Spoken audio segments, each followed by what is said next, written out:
Hello, every folks, and welcome to part 2 of the Nothing Burger Challenge. Alright, let's go ahead and do this thing. So first things first, before I forget, we are going to have to do a little bit of house cleaning here. Namely, Mr. Denim here is going to be left without a weapon for the rest of Chapter 1 because of a technical rule break that happened back in Chrysaro. Basically, or Chrysaro, I suppose we should be pronouncing it. Basically, at some point, he apparently walked over an MP card. I apologize, I just straight up don't see them a lot of the time.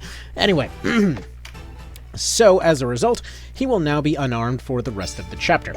Any darn ways, let's go ahead and adjust for that then. So since he can't use a weapon, we're just going to go ahead and make him into a cleric. Why the hell not?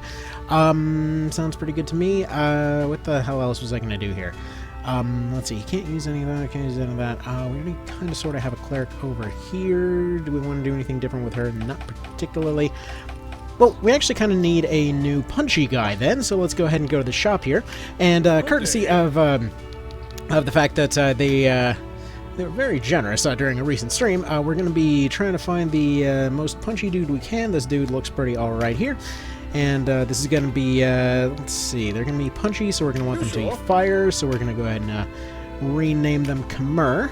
There we go, that's looking about right. So, got our punchy guy there, nice little resistance on them as well. Let's go ahead and switch them into a Zerk here. So, I was being asked repeatedly what exactly the plan was in terms of what we're doing with regards to levels, classes, what have you.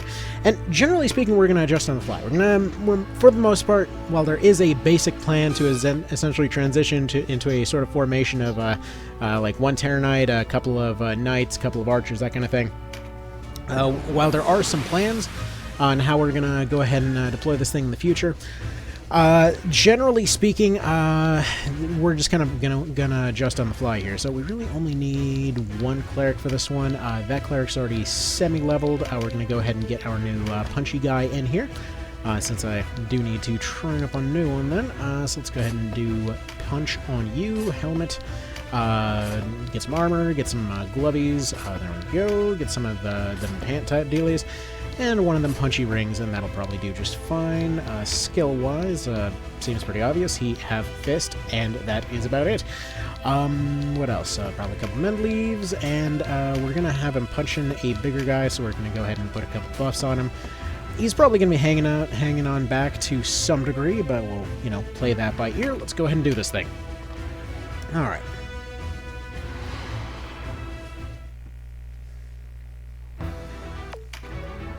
Alright, let's go see Mr. Brezen, I don't know. Alright, see if we can get the stubborn wretch line this time around. Absolutely love that line.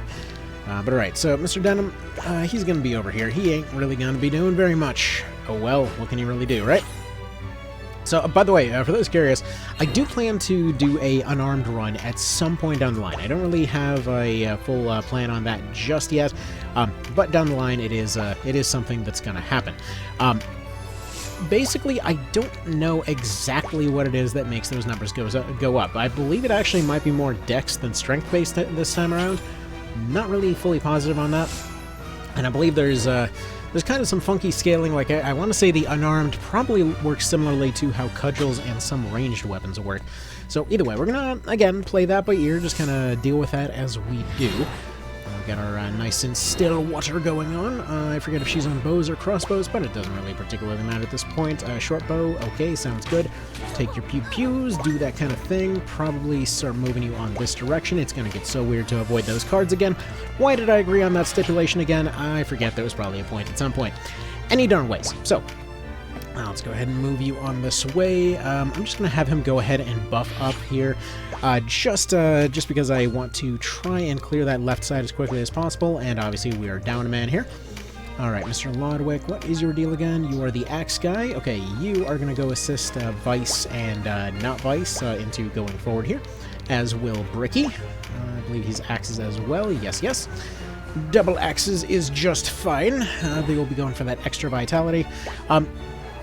So I will say, as far as varied weapons and things go, we'll be adjusting things here and there as we, as we carry along.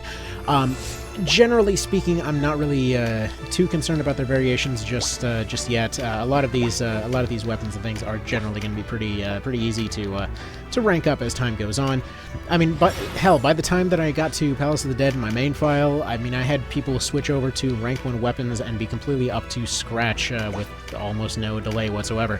Hell, I think I had Evan the Lizard Man switching between weapons, like, I want to say 3 separate times, and he just ranked them all up, like, just literally maxed them all out within a few fights. So it's kind of, you know, as they say, a little bit of a nothing burger as far as that goes. So Vice with a short bow, still fantastic in this version, as he always has been. Funnily enough, doing about the same amount of damage, though realistically at the end of Chapter 1, he probably won't be ramping straight off a cliff in a crazy town, so we don't have to worry about that too much. For those that never tried that, by the way, basically if you ever want to make an absolute joke out of Chapter 1 in the PSP version, it is as simple as giving Vice a short bow and watching him steamroll the chapter. He's got slightly higher stats, and, you know, just generally bows in that one tend to do this thing where they scale to a point of absolute lunacy. So there's that. Actually, there's one file that I had. I don't think I ended up ever using it for a video at this point. But basically, in said file, we wound up with a situation where I had a guy that had, it was just an Iron Man run. I hadn't really done anything special with that file, and all the same, by the time that they got to that. It's not technically a 1v1 versus Lenar, but it can be. If you didn't know, you can just select to make it a team fight instead. So many reviews love to say that it's a 1v1 that's forced on you. There's nothing forced on you, man. Anyway, point being, it's when I got to that Lenar bit, like I said, no additional grinding had been done. It was literally just stuff from the store, not even stuff that was crafted was allowed. And still, all the same, by the end of it, we wound up with this funny little situation where, well, that guy still wound up being completely jacked in terms of their level. Still wound up being stuck in a position where they could basically 1v1 the guy no problem with a short bow. It was a little bit hilarious, like to the point where they literally could 3-tap Leonard, despite the fact that you know, he's supposed to be a surprisingly durable boss. But, you know, what can you do? Alright, one little brief interruption there for a phone call. There we go. Go ahead and take a slappy on this dude. Have a mighty available for next round. That guy's having a little bit of trouble. I feel like we're definitely, well, I mean, we're gonna have to babysit our level 1 for a little bit here. I think that's probably the last of the level 1s that we'll probably be picking up for now. It's just honestly, after something that generous, you definitely gotta at least do something, right? So, either way, they will continue doing the stabbies as you do. They do the punchies, they do the stabbies, all of that kind of business. Let's see, probably actually retreat a little bit, just to take an axe swing at this one. Maybe I'll take that rank, and there we go. Can we... There's no way we're recruiting them at that point. Yeah, no, I was gonna say, there's no way that there was the odds yet. This guy's gonna go ahead and do a little bit of the old Mendy business. Definitely gotta be careful for that archer, though. He's gonna be taking some extra damage out of that. Alright, let's see. Can we maybe get ourselves a free wizard by chance? Are you free, Mr. Wizard? Can we have you on our team? It's definitely gonna be a bit of a danger now that I think about it. If we recruit somebody and then they immediately get knocked out, then we're kind of self-owning in that particular situation. Alright, anyway. So... we do this snipey on Mr. Dude Man. You probably don't have any means of recruitment. Out of curiosity, Mighty Impact plus Hand Punch. What does that look like? Probably like nothing. This actually shouldn't even trigger. Yeah, it's so melee, or not melee, just kind of physical punches. Because of the fact that buffs apply to a weapon, if you don't have a weapon, it does not apply. So that's not really going to do anything. Alright, so Leonard deciding to finally be useful over there. Kind of a bit of a thing. Do you have a recruit? You do not. Alright, anything for you to do here? Not particularly. Let's see, you don't have a... Do you pincer? You pincer, but it's not going to help us much. Alright, is there anyone we can turn around? Not really. Actually, wait a minute. She counters. You shield bash. You counter. That pincers. Let's do this. She turns around. Pincer. Bam! Thank you, Lenar, for the double crit. You cheating bastard that technically has 2 cards, I just noticed. Whatever, we can't control him, it's fine. Anyway, moving on. You've got Recruit. Does that help at all? Probably not. Let's see. Can you talk to this one? Will your odds be any better? No. Alright, let's have you go forward and heal up Mr. Vice there instead. Let's make that happen. Yeah, it's so weird because I've been using Pincer less and less in my main one there.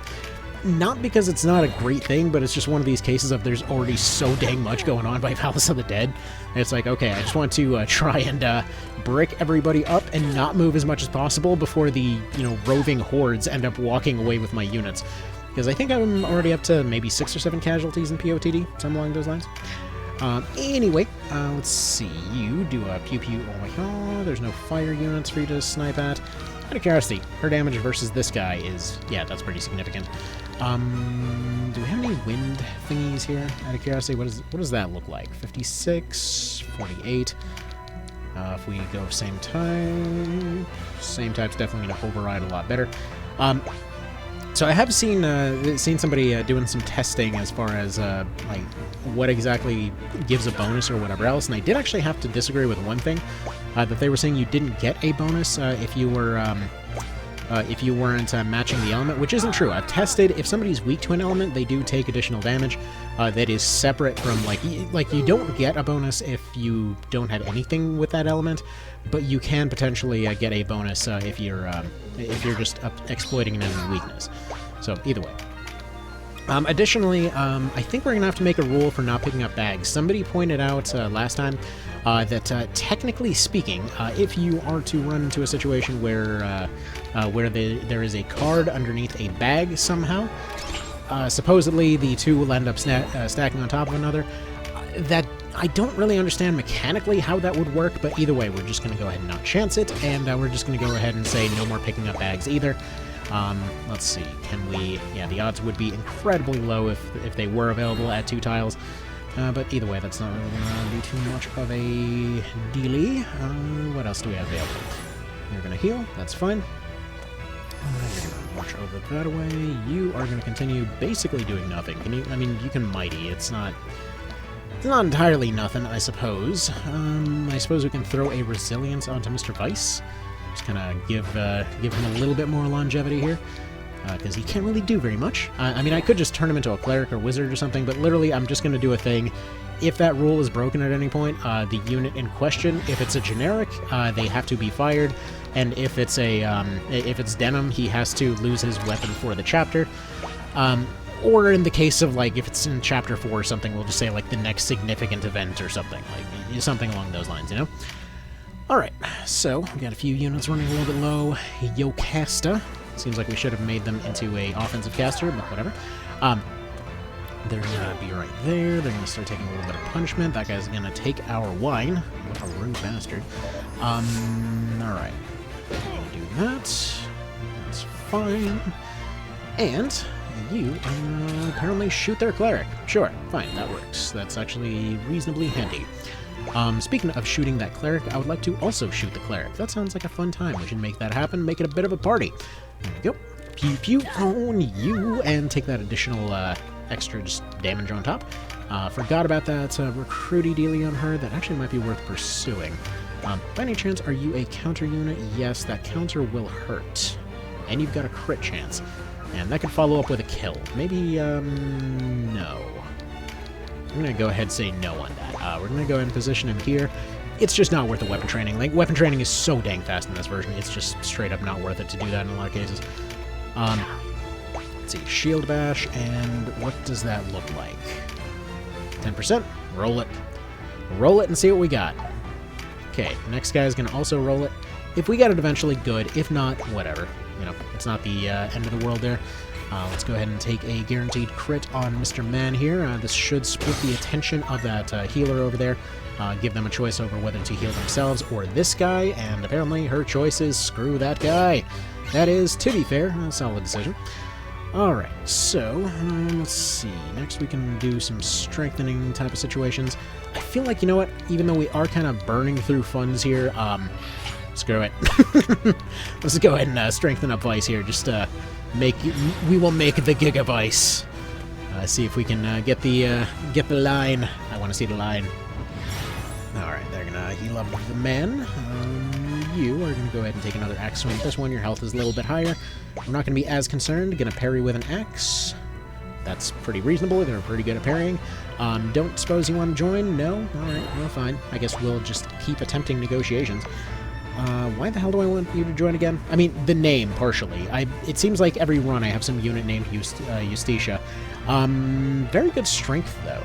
Not so good vitality. Okay dexterity. They got a cool sword, though. I'm thinking maybe... Yeah, let's go ahead and heal up Vice and retreat with the Cleric. There we go. Definitely want to get her healed up at some point, probably with our own Cleric. She should be just within range, if I'm not mistaken here. Yeah, that's... Man, endgame really throws you off, I gotta say. Like, once you start getting towards, like, POTD and things like that, around that point, it's just like, oh man, I'm used to having 12 tiles of range on my casters. Like, oh, a revive? You mean I'm 3 zip codes away? Sure thing, I'll bring him back to life, sir. I mean, they're just so good at that stuff. Alright, so if we could go ahead and maybe stop beating the shit out of the rookie, that'd be helpful. Thank you, Mr. Vice. Greatly appreciated there. Okay, so, Mr. Khmer, I apologize for apparently your initial hazing at the hands of this random Amazon over here. You know, Amazon's known for doing that kind of stuff, and apparently Tornady has put himself out of commission. Now, in this case, this was not a mistaken pickup. This was a case of the guy just got shoved into it. In those kinds of situations, I'm just going to go ahead and have them walk over to the corner of the map unless they can pick up a red tile. A red tile will make them usable again. If not, then they will just simply sit on the corner of the map and just basically just be considered disqualified for that round. Fair enough? I think it's fair enough. Alright. So, anything you can do aside from body block things? You're gonna go punch a priest. Sure. Alright. That way. This man will attempt to go over here and once again attempt negotiations. Is this a pincer knight by chance? I should probably make him a pincer knight. Are you a pincer knight by chance? You are not. Why do I not have pincer on any of my knights? Oh well. Details, details. That's going to be 25 health. You know what? You can take it. That's fine. That's going to do basically nothing to you. Still pretty good odds of recruiting her. Her loyalty must be pretty darn low. Eventually, that might roll. You know, we'll see. Either death or friends, whatever happens first. So, let's go ahead and heal you up. There we go. I'll give you time to retreat out of this game here. A bit of an unfortunate thing, but it basically just means that that thing that people can keep complaining about is a thing that can actually happen in the course of this playthrough. You know, where basically somebody gets randomly one-tapped with absolutely no reason in a way that completely throws them out of the game. Well, this time it can, because we are forcibly disqualifying them from taking a card. So in this case, he has to leave. Otherwise, it's always going to be an elemental weakness.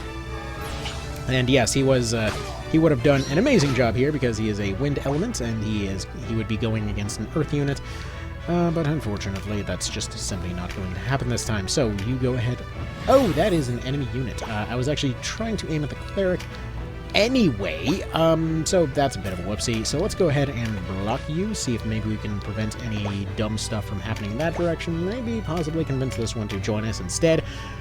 Just a bit of a thought. I might have made a whoopsie. Okay, well, anyway, she might be toast, she might not be. Actually, Rookie looks to be saving her, and oh man, that block rolled. Okay, fantastic. She would have survived it anyway, but it's nice to have that block roll there. It was just a good and considerate move. Okay, so he continues to bully the Cleric. Looks like our Rookie's gonna get a chance to move, though realistically, we want to get him out of here for the time being. His health is just not looking to be in terribly good shape, so I need you distracting for a little bit here, so you just go punch this priest. As you do, you will continue shooting said priest until they no longer have the ability to heal, because we're not going to start working on this boss guy until we know that the damage is going to stick, so we're just going to go ahead and do that there. You go on this way, probably just heal yourself. Probably the most solid way to do it. There we go. Now, the reason that we're doing the bag thing is that it basically means that some of our items can potentially get stolen, which might lead to interesting results. Again, we're just going for maximum, like, random stuff that I heard people complaining about that may potentially, you know, not really be a thing worth complaining about. as much as possible, absolutely everywhere, if that makes sense. Alright, so you will continue leaving. For those curious, by the way, in terms of how good he would potentially do, without a Mighty, he would do 96. If he did do a Mighty, he should be able to 3-tap the boss, which granted, this would be... Well, no, that's even without a Fizz up card. That was a magic up card he had. So he'd be able to, there we go, do 192 to this boss over here. Anyway, well, we're just going to go ahead and continue marching on that way. Since, again, he is currently temporarily disqualified. Oh, well. Okay, so, next order of business. I've got 2 dudes moving. This guy's got not a lot of hitting potential, but he does have a lot of surviving potential. He's functionally the Onyx of this team. He's able to go and take those hits, and he's reasonably quick, but all things considered, his damage output is absolutely abysmal. But that's fine, because that's not his job. Alright, so we heal, we negotiate. We do everything other than fighting with this knight. There we go. Do you want to join us yet? No? Fine. Realistically, I should have gone for that recruit role with the first knight there, if only he was able to get close enough, just because that would have given us a chance to potentially heal them up a little bit, which might have potentially led to an issue over there. Yes, I'm very well aware I'm kind of screwing myself if I do end up making that succeed. But you know what? I'm going to keep trying anyway. Why not? Alright, so punch the priest. What's next? You are just kind of going to sit there for now. Mr. Vice, what are you going to do? Wait, you have a knife? I guess he has a knife. Okay, well, apparently he has gone out of his way to screw up our recruitment attempt. You know what? It's fine. Whatever. That's fine. We'll just deal. Jerk. Any darn ways. Let's see. If we want to go ahead and speed things up, we could always do, I don't know, something a little bit like this. Just go ahead and strengthen up the guy with all of his crit cards up there, and there we go. Yeah, I've just kind of come to the conclusion after thinking about the first one for a little bit, there's not that many cases where guests are even going to be a thing, and attempting to try and disqualify them based entirely, like, unless they're killable, attempting to entirely disqualify them off of something like cards is just going to lead to more frustration than actual fun. Just because in some cases, like, it would just completely screw up whatever's going on there. Alright. Well, he has apparently stolen our Blessing Stones. That's perfectly fine, because we'll get them back once he dies. Alright, so, there we go. Now Mr. Leonard is able to do as much as that Strength Specialist with his Gladius. Perfect. So now I'm thinking we want this Archer. I mean, we don't really need an Archer yet, but I kind of just feel like recruiting this guy. It might be funny if he joins, you know? It says that he's able. I mean, we'll just have to take his word for it. If he's able, then we want him. We're looking for all able-bodied people, and that guy has a body and his name is Abel. It'll do well enough. Alright, take a swing at this man, as you do. I'm thinking maybe we might switch Mr. Bricky over to a different weapon at some point. He's really just going for those Vit stacks. Like, comparatively, he's got 66. He's only got 2 more than Lodwick, but let's see, Strength 48, Strength... Yeah, he's got 4 less Strength. He's got 54 Dex. This guy's got... Oh, dear lord. He's got no dexterity whatsoever. He is very literally Bricky. Okay, anyway. At least his resistance is high. He's never really going to be doing damage, if we're being real here. Alright, so... Go ahead and eat this Mendeleaf, and probably start dragging him a little bit more towards Leonard here, just on the off chance that he picked up a crit card. I don't know what he picked up. For the moment, it doesn't matter that much. Okay, so let's see, 60 off that. What about a short bow shot? 3, okay. Well, I'm thinking that this kind of magic missile dealy might be a little bit more useful is the deal. Let's see, 60 off that, 56 off the weakness one. Either way, we'll just go ahead and do something like this. So basically, same type is always going to be better, but a weakness boosted might be, you know, situationally more useful sometimes. We're going to keep trying to get Mr. Abel there, though realistically I'm not expecting too high odds of that being successful. Again, we're just going to keep trying to recruit people whenever we can, because it can potentially be useful. It'll give us more potential equipment, it might give us more units to work with, if and when, you know, we need to. We could argue that it splits experience a little bit, though I don't feel like it really does. I think it actually ends up working a little bit differently this time. It doesn't feel like recruiting more units wastes experience or anything. I'm sure on the technical level it does, but all in all, I don't think we're really losing much doing it that way. Okay, Leonard, appreciate the gusto, you know. Appreciate that you're kind of going for it over there. maybe just, you know, a bit of a thought, maybe chill out and go for the boss instead. Might be helpful. Just a thought, you know, just considering, like, maybe something to think about. Alright, so, let's see, Archer's going for her, that's fine. You are going to go for another one of these. Do you want to join us now? Have we punched you enough that you consider us to be a good and solid choice for your current professional future? Apparently no. Apparently no. Who would have thought? Who would have thought? Okay, so we're fine with her taking a hit or two here. Let's go ahead and whip out Yi Shortbow. It's going to be very close to finishing her off. Potentially might... Can you Shield Bash this one back? Because we don't necessarily need to heal that much. Because if we can Shield Bash him back, he can go for the recruit. If the recruit succeeds, then we can go for the heal. In which case, free caster. So, you know, that's a thing. Alright, do you want to work? No? Well, I guess you want to die then. Anyway, nice knowing you. So, it's okay, we still get their items anyway. We don't get all of them, but it's fine, you know. It was worth a shot. It was worth a shot. They could have lived, but they chose not to. Such are the choices that we gotta make when insurance costs are so dang high. Alright. You will literally rather take an axe to the face than get yourself saved. Okay. So we got one guy left that we could potentially recruit. Mr. Tornado, I apologize. You are still currently out of commission. There have been no red cards for you to use. Mr. Leonard just going crazy with those crits. The man just cannot stop. Alright. Take an axe to the back of the head. Sure. No, I mean, I've seen some better plans for the day, but that'll do just fine. Take a 28 hit. Nice dodge on that healer. Okay, so he is currently weak to this whole magic-y pew-pew type of business. I feel like not Leonard, but I feel like Denim is probably going to be just fine, so we'll just go ahead and pop him there. That's a luck card, we don't need it. Mr. Bricky, take an axe to this man. See if he wants to have any low percentage odds of joining us. And by the way, for the inevitable comment that comes in, I know that we're going to be losing anywhere between like half to 1% of odds every time that we attempt to recruit the guy. I know, it's fine. I'm fully aware of this. I'm literally just going to keep rolling over and over. I don't care if we lose 1% odds if we attempt to re-roll it multiple times. In my mind, that's worth it. Basically, just low percentage odds. If you have more attempts at something, I feel like it's going to be worth more than having slightly higher attempts at something. But again, splitting hairs at this point, it's kind of a minor optimization. And moving on. If you hear a random glass clanking sound, by the way, sorry, I just kicked a random thing that was made of glass. Who'd have thought?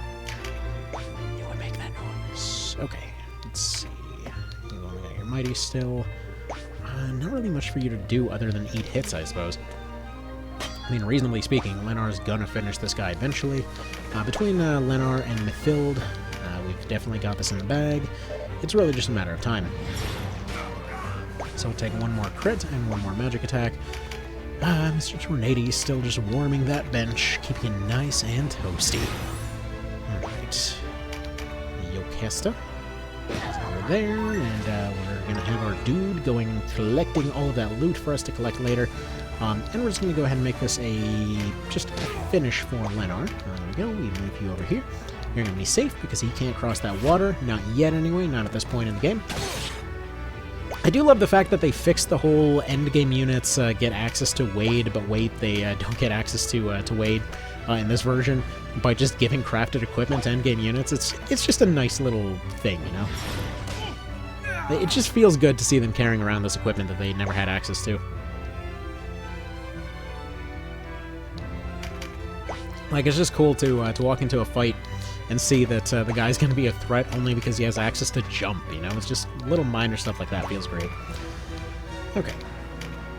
Let's heal off Sponge, just in case.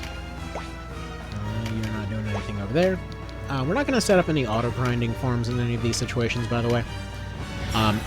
Like, if somebody gets a few extra strings, great, but we're not going to sit there, like, peeling the boss over and over or anything. Okay. You continue sniping with water bottles from the trees here. Just sitting there, just squirting a bottle of Dasani at this guy until he suddenly goes out. Alright. Nothing for you to do. Stubborn wretch!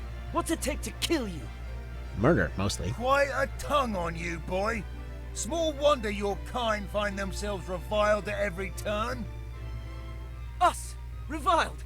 Look who's casting stones! Currently no one, actually. You were the only one that ever threw a rock. Alright. Who is gonna finish this guy? It's all looking like it's gonna be our people. Come on. You know you want to finish this, Leonard. Just go ahead and get it done. Thank you kindly. And then he transformed into a bag, such is the fate of every Viking. Alright, so we get some Ice Stuns, we get some Crag Falls, we get some Wines, we get some Viking Swords. Alright, so lots and lots and lots and lots of loots. Didn't win with an archer in the party, so we didn't get that extra experience. We probably should be considering doing those. Oh well. Oh well. Alright, so... okay, that's a good bit of levels. We're actually... I feel like level cap's probably 8 at this point, right? Sounds right? Okay. Got some new skills. Chimera got his pincer. Got some holy water on Cashua. Realistically, we're not going to be using that because we've already done Nibeth. Sponge can now make friends. Alright. Fair enough. I forgot to rename him Pants. You know what? Just one moment. I love how this was considered a non-feature that just sort of became a feature. Alright, anyway, let's see. Put some Echo on you, put a Mead, because the next one might be a little on the tougher side. We need to remember to sell the Blessing Stones. Savage Horn might not be a bad idea, because because we're not really using bows that much.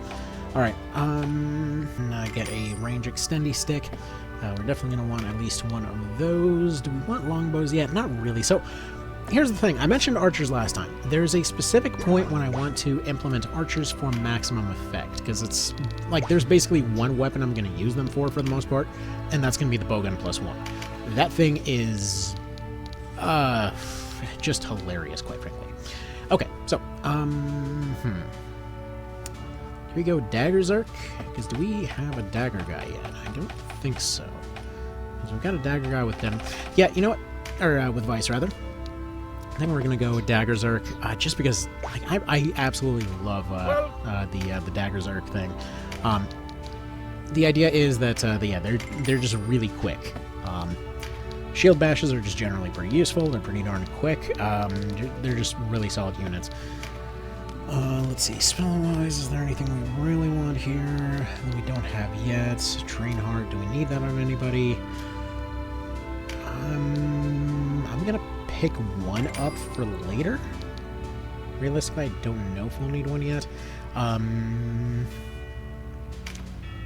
Well, one in Still Shadow, we're not gonna get one as a drop, like, ages from now. But I'm just gonna pick one up while we're there. Let's go ahead and go Daggy Zerky on you. And we're also temporarily switching him over to a Defender's Ring. So, fun thing I noticed earlier when looking at the Defender and Attacker rings. So, it doesn't apply to this version, but I can't help but notice that technically the Defender Ring actually has some of the highest slash resistance when it comes to rings, like in the postgame. Again, it's 3%. It's not insane, but it's just an interesting thing to think about. Alright, let's go ahead and upgrade their armor a little bit. I'm going to need to pick up some more kind of low-tier armor here. The problem is this stuff, while it is very generally applicable, it's very generally applicable, but the problem is that it's pretty expensive for what it's giving you. So we're honestly going to be fine running without it in a lot of cases, but it would be good to stack some defenses here, is the thing.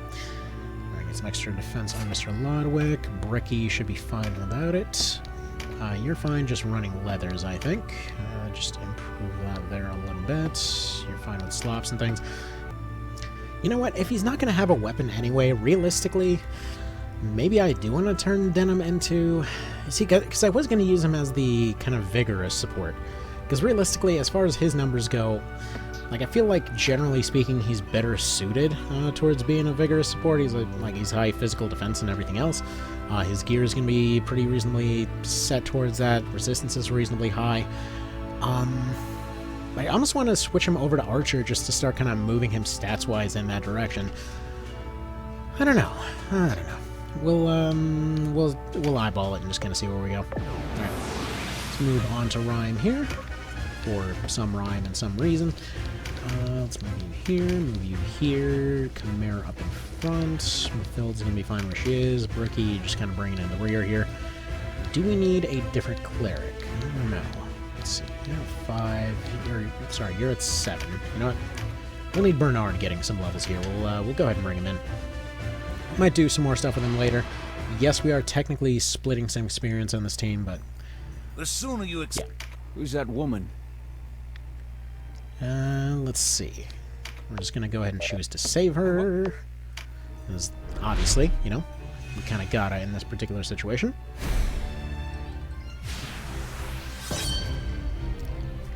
Now, this is yet another situation where just Canopus with a knife, if you happen to be running him, is absolutely hilarious for Chapter 1.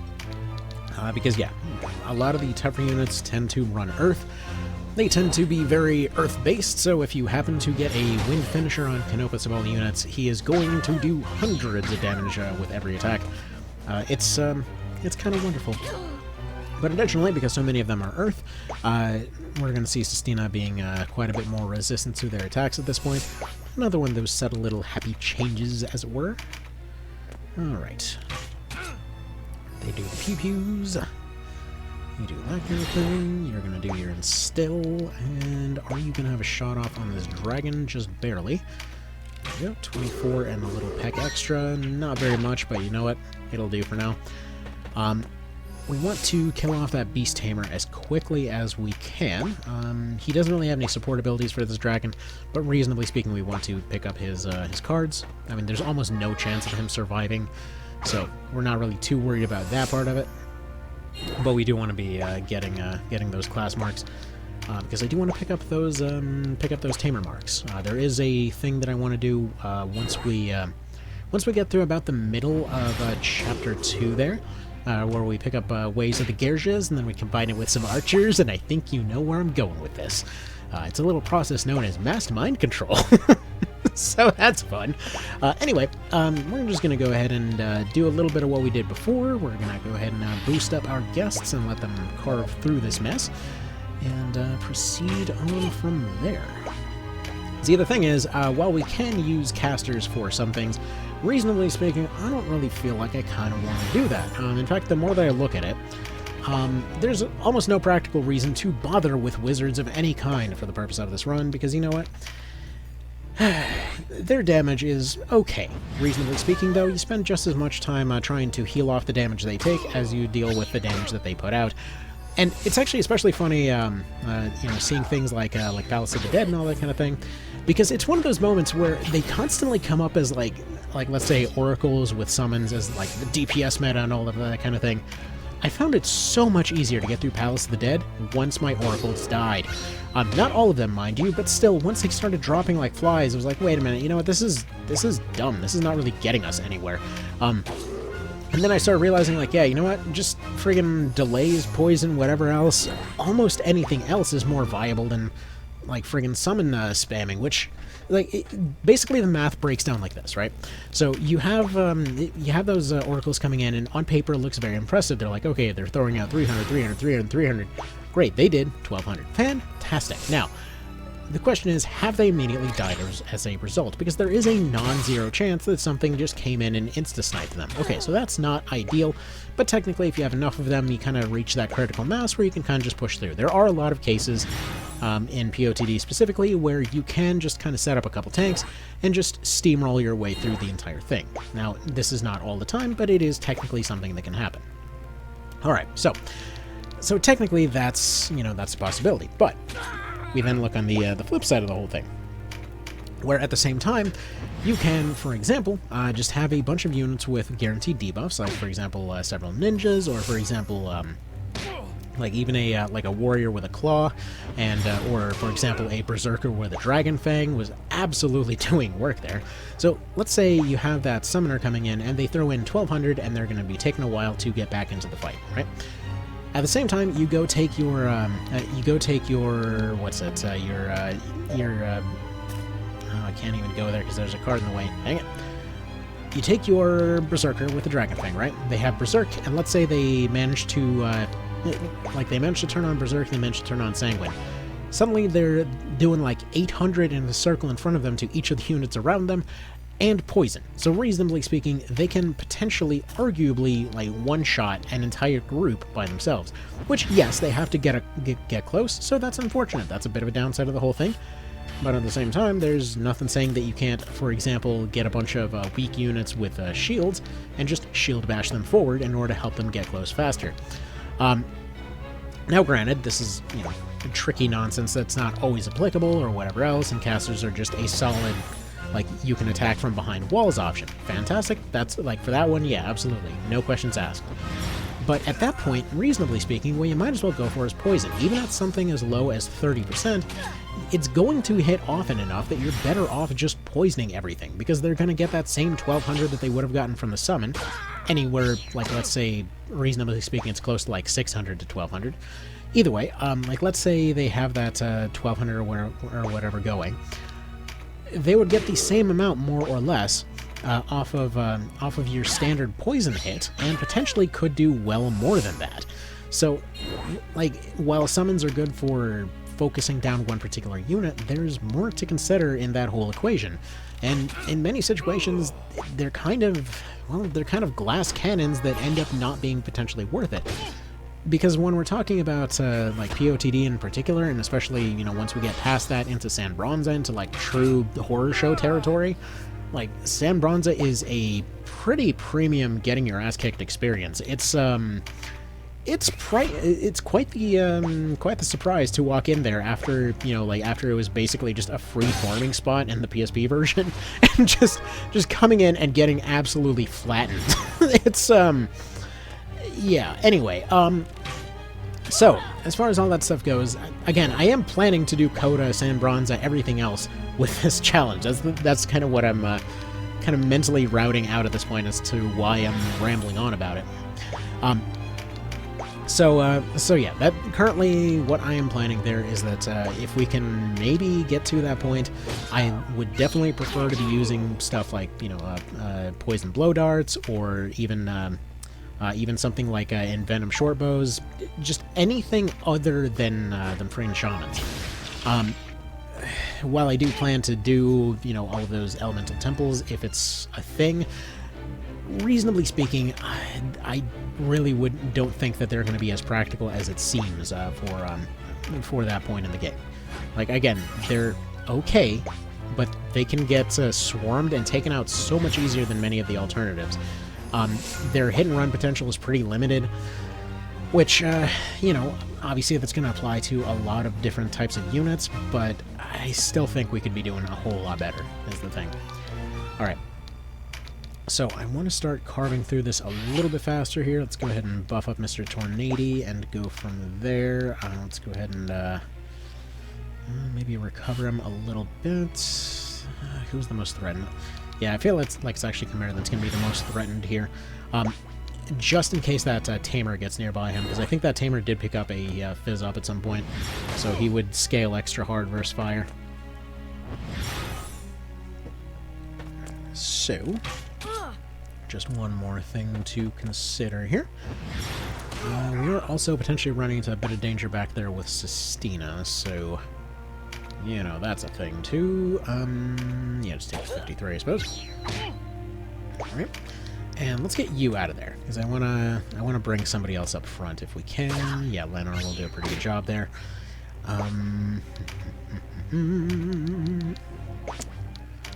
I want to start moving her into a position to hopefully heal, because she's just out of range here.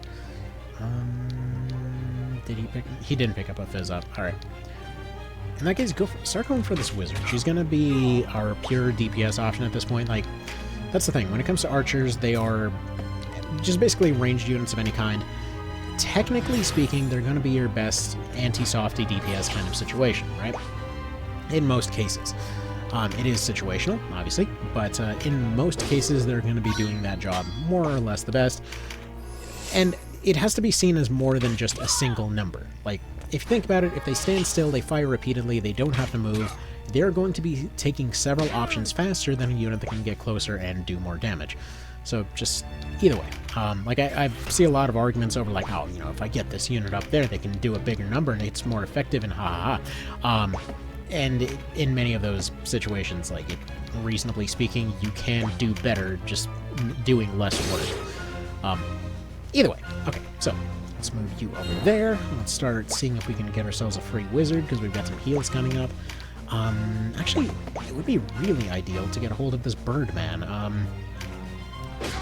He's got element advantage over this guy. Please hire this Birdman. That would be amazing. Do you want to be on our friend? Do you want to be on our side, rather? Do you want to be on our friend? Sounds a little bit dirtier than expected. Alright, so she's going to take out the Dragon Slayer Casual over here. What else? What can you do? Let's see. Move over. Why don't we ruin the weather, just for fun? Do we have any reason to? Because they don't even have any archers. No, they do have 2 archers. You know what? Let's just go ahead and just dunk on their archers a little bit. They already can't move. They can't get into firing positions, and we're just going to make it rain just to be mean. So let's go ahead and do that. Let's go ahead and heal you. There we go. Well, there shouldn't be anything too threatening in this fight. Reasonably speaking, we're like just taking on Nebith earlier technically was harder at that point, but overall it's going to be technically easier for our purposes. He's going to lose all those buff cards he apparently had. But yeah, recruiting that Hawkman would be ideal, and this is probably going to be the easiest that it gets. So, ooh, nice meaty hits right there. Fantastic. You love to see that. Let's see. Can you do anything useful right now? If we move the knight out of the way, they probably move theirs up, which gives us a knight in the backfield, which technically puts Estina in danger, which doesn't really benefit us any. Never mind. Alright. You just sit still for the moment. Just sit tight. He's going to call through that, do absolutely nothing, collect some Cragworm marks. That's going to 100% not help us whatsoever. Anyway, a bit of a drink. First things first, let's go ahead and see what our odds are here, because if she's got any odds at these two, I'm just going to go for that first, just so they don't accidentally die. Alright. If that's going to be the case, why don't you instead go start working on this guy, so that whenever he does end up getting close, we can potentially recruit him instead. Because the absolute ideal would be to get that Birdman. Having flight on as many units as possible would be wonderful. But we'll deal with that when we get to it. They've got an archer's... it's this archer's turn coming up, so... we might as well just go for the join or die here. Because if she joins, then she can retreat. If she doesn't, then we can flatten her some other time. And there we go. Go ahead and take the miss there, as you do. Oh, poor wizard. Anyway, okay, so... let's see, if we move over this way, we go ahead and drop a breach, which, yeah, we are kind of burning through money a little bit, but screw it. We go ahead and drop the breach on this guy. That means that either one of our knights should be able to focus him down. Alright, let's see.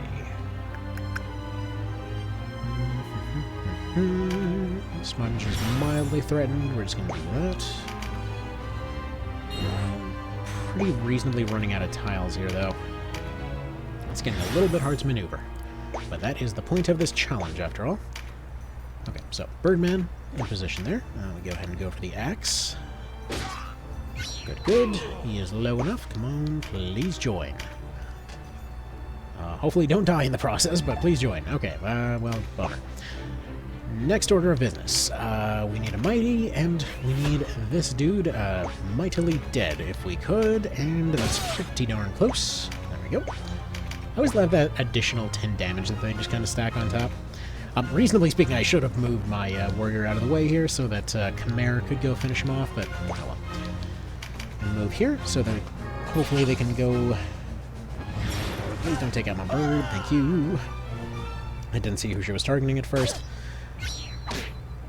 Okay. Okay, we got our beast tamer marks. For some reason, 2 instead of 3. What's that about? Why are you jipping me on my marks? It's just rude. Okay. Alright. He's healing up. Can we heal or can we capture this archer, though? Would be very nice. Let's see. 57, 67. Okay. Let's do that. Attempt to make joining occur, and if not, then we will continue doing the same plans as we were. To the shock of absolutely nobody. Hey! Look at that. Somebody actually joined. Wonderful. Okay. Cool, cool. He'll go after bird. As long as we do some damage to the bird right here, we're actually in a position where we can make this a good decision. So with the bird, because recruit skills don't check elevation, in some cases we might be able to do something dumb and tricky, like for example moving Denim out of the way. And we're going to have somebody else, say, do some damage to the guy, hopefully get close. In fact, I'm expecting Sistina to go through a hit at him. We'll get rid of Sistina later, by the way. She gets to survive this encounter for, I just want to see some cutscenes reasons. But yeah, for the time being, we're just going to let her live. We'll be back to rectify that mistake later. You continue staying where you are. She's going to pick up that card, and there we go. She's going to go after the bird. Called it. Now our knight should be able, or at least one of our knights, should be able to walk up relatively close and attempt a recruit. If this happens, then we can probably expect to see some healing going on. Do you want to join, please? Worth a shot. Okay, well, let's see.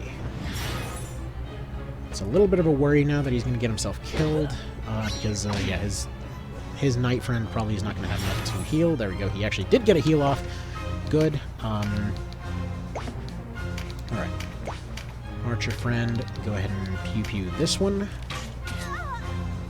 Yeah, they're going to do okay damage-wise at this point, but realistically, we're not after them for the damage. Alright, Mayfeld. Can you go after this one, please? Okay.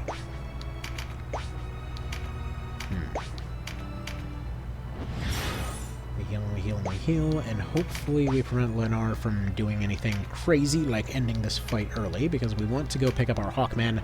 This is about as safe as it's gonna get. So, let's go ahead and save Mr. Guy. You're probably... You dick, Vice. You are an absolute dick. Alright, well, anyway, is there anything else we really want to do here, then? I guess we go for this. Sure. Let's go ahead and heal Sistina. Probably attempt to do something with this Valkyrie here. I don't know. Yeah. That's a bummer, what can I say? Bit of a bummer. Would have liked to see that bird, but oh well. So they're killed off there. Didn't get any loot drops as a result. We'll just go ahead and start working on finishing this fight, I suppose. There we go, 174. Man, oh man, that is just a good time with that damage. Okay. Move you this way. Don't have to worry about practically anything. There's a strength expiring. It really does last just a crazy long time. They're probably going to do one, I'd assume. Yeah. Whatever. Might as well take the shot. Do the 100.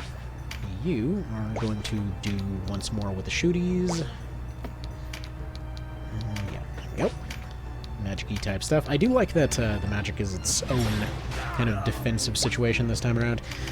Technically it was last time too, but it was a little bit of a problem, if we're completely honest. That magic kind of tended to plink off armor. Like, it was very heavily reliant on using augments to penetrate defenses, and they were just... I don't want to say there were problems as much as just... it tended to make them drop off very quickly. Alright. Now we go over here, and just like the PSP version, though, this fight is absolutely excellent for potentially setting up a lot of different stat farm kind of situations for challenge run purposes. It's not like we really need to, you know, for a lot of reasons. Really? What? Really? You're gonna almost... Okay, we gotta worry about guests potentially killing off the rookies. Anyway, one close call later. Alrighty, bit of an interruption there, but let's go ahead and get this thing going. back to Bordeaux so that we can finish this chapter. Alright, so I'm thinking... do we need another archer for this one? It might not be a terrible idea to train them up, especially because their dex is pretty good. So, interesting thing that I'm hoping to test here is actually, apparently, dex weapons benefit from agility as a stat, so that might be something to potentially try out here. Anyway, let's go ahead and just probably give her a war ring and proceed from there, because we're probably good on clerics. I feel like they're probably going to be a bit of a weak point. I'm going to want a lizard in the next fight, so not this one. I know I constantly get that one mixed up. But there is going to be a Hawkman here. Do I have multiple... you've got recruit. Does Sponge have recruit? Sponge needs to have recruit. Need to have as much recruit going on as possible. Because I want to get that bird as quickly as we can. So she's got recruit. Do you have recruit? Yes, you have recruit. Do you have recruit? What even are you? You are useless right now. That's what you are.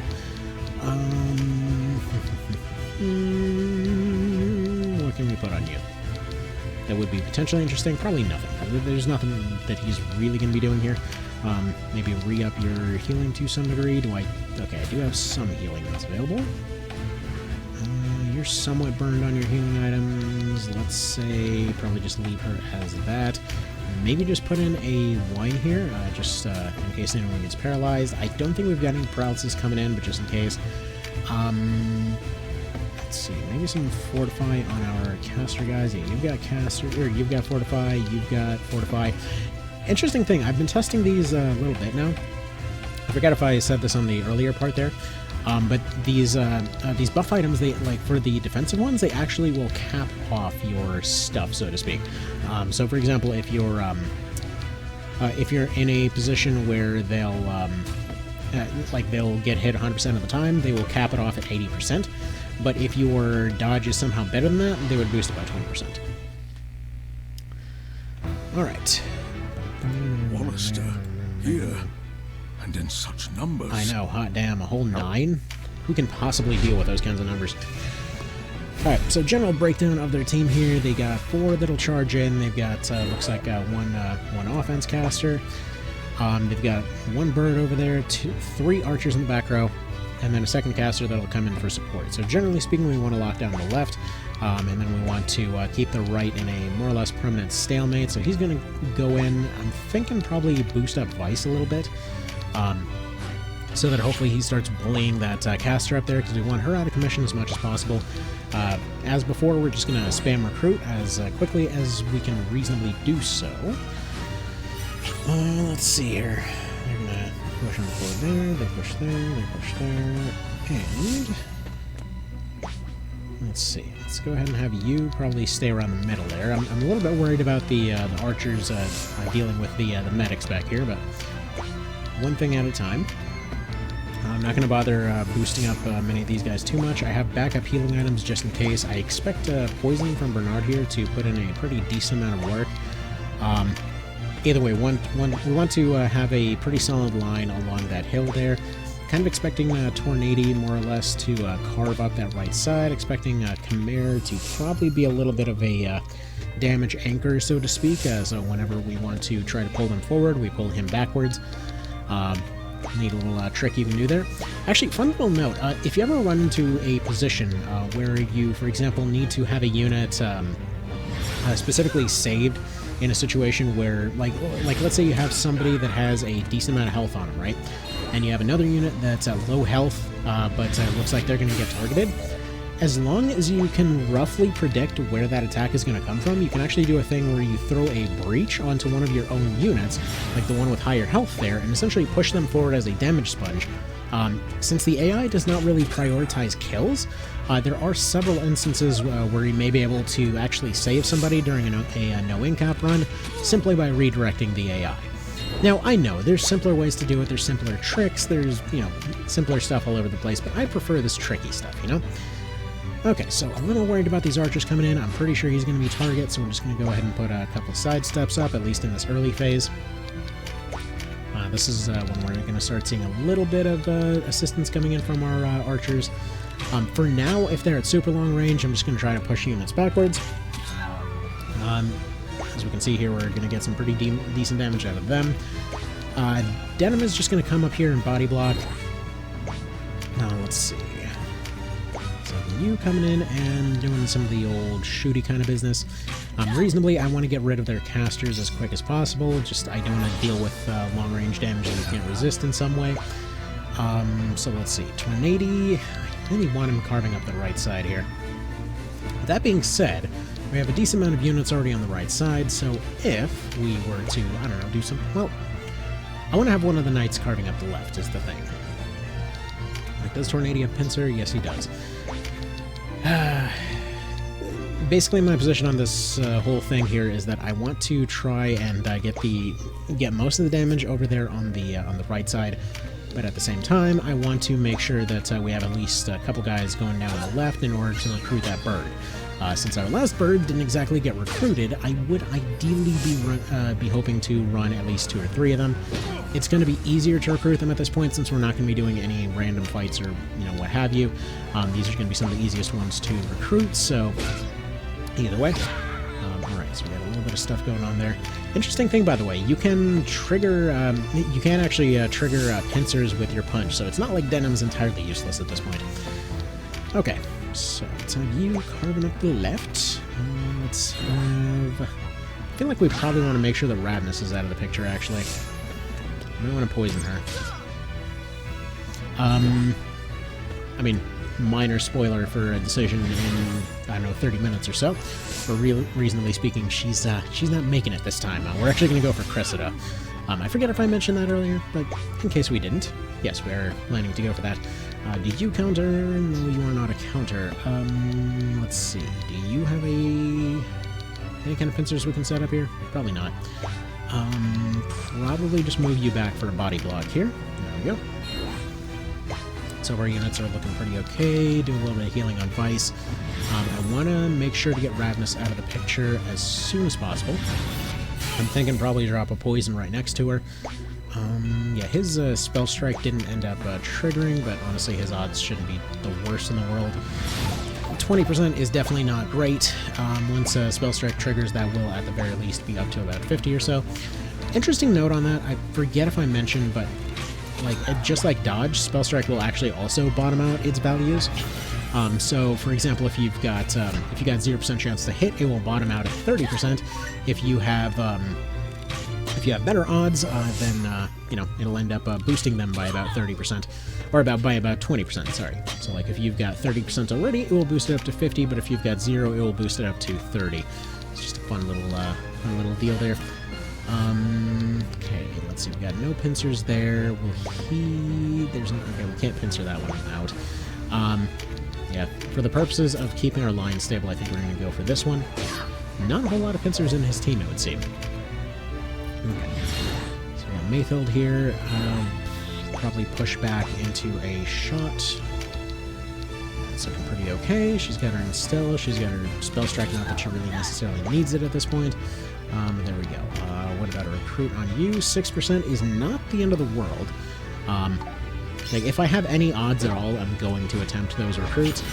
Basically, if you have a chance to, the way that I see it, sure, it's 6%, but it's basically 6% chance to do roughly 338 damage and then also get you a free unit. So, reasonably speaking, you'd be dumb not to try it, you know?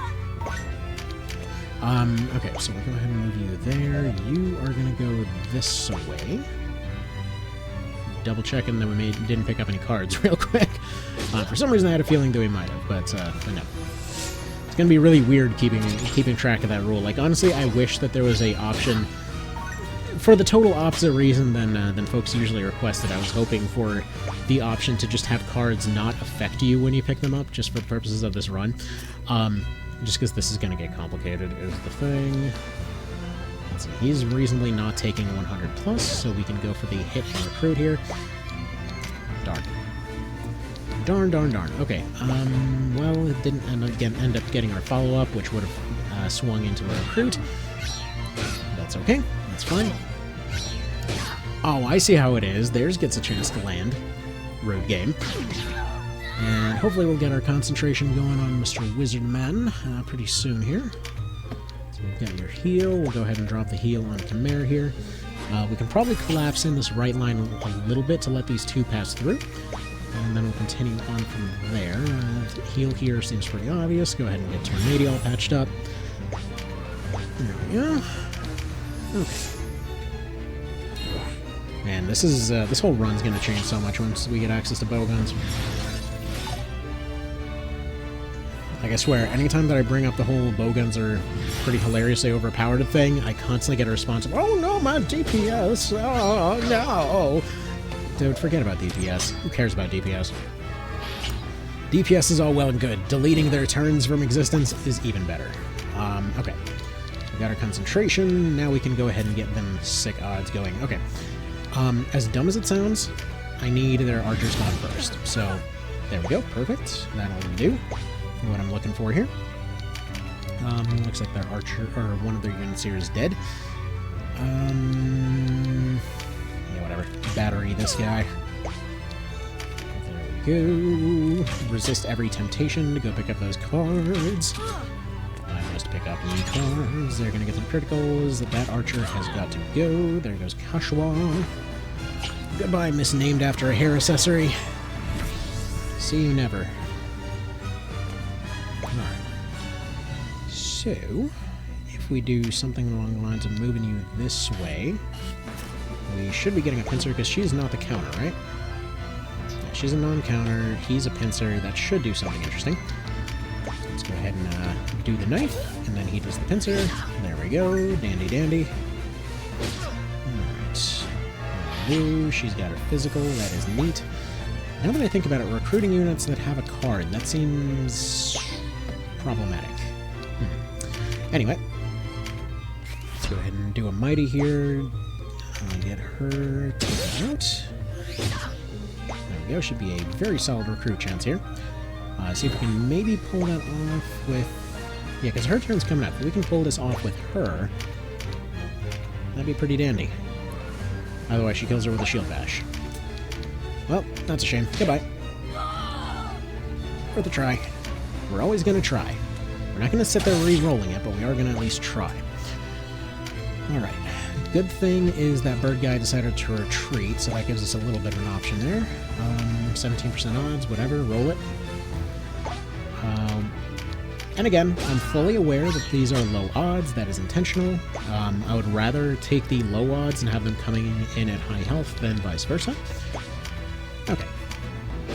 Take the axe. Any odds on you yet? Still no, so you're just going to sit still. Because basically, if they come in at high health, we don't have to worry about them getting immediately killed. Which would obviously be a little bit of a problem here. I've been very, very tempted to turn Ravenous into a Lich in my main file. I know it seems dumb, but, like, I really kind of want to do it, though. Okay. Yeah, you just go ahead and sit still for now.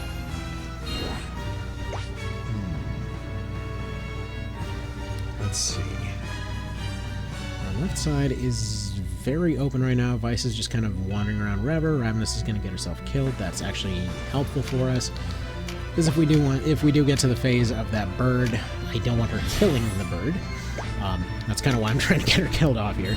It won't really make any permanent difference, and realistically, any unit that we can permanently kill off and we can't access later, that's when we're going to bother going for the full kill off. But for the time being, we don't need to. Do we go for all three, or do we re-up Poison Under? I feel like we re-up. That'll do, and that'll soften up the boss for later. We can pull you back. Yeah, actually, that talent's going to work great. Got pretty good range on him. Oh, it's actually... If they're doing 90s to Vice, that's actually got to be a pretty good unit. Yeah, high strength, high dex, also high agility. I really feel like maybe Archer's got split between 3 skills, and that's what's going on there. Because if we compare our other Archer, how does she do? Like 58, right? And let's go ahead and compare attack values real quick, see if it's just bypassing armor. So we got 10 scaling, 43 penetration. Whereas this guy has 12 scaling, 44 penetration. So penetration wouldn't matter. It's not 2% bonus damage that's happening there. I don't know. I don't know, I feel like that theory that somebody had about it being split between agility makes a lot of sense, because that guy does have significantly more agility. I know it splits between strength too, and he does have significantly more strength. So I don't know, TBD. Another awkward edit around a random coughing fit, of course. Man, oh man, oh man. Okay. So these guys are throwing out 80s. What's their deal? Because I feel like our archer can probably do about the same. Okay, so, I mean, Vice can. What's your numbers looking like? 56, 65, I don't know. I don't know how to parse all that exactly. Anyway, in the hopes that it will make these archers kindly piss off, we're going to go ahead and make the weather worse. Next, we are going to go ahead and attempt to DPS this wizard. Is moving her here going to do anything? So might draw aggro. I might lead her... I mean, she's pretty bulky. I'm not too worried about her getting overwhelmed here. Not to mention it's a tile nobody else can really go.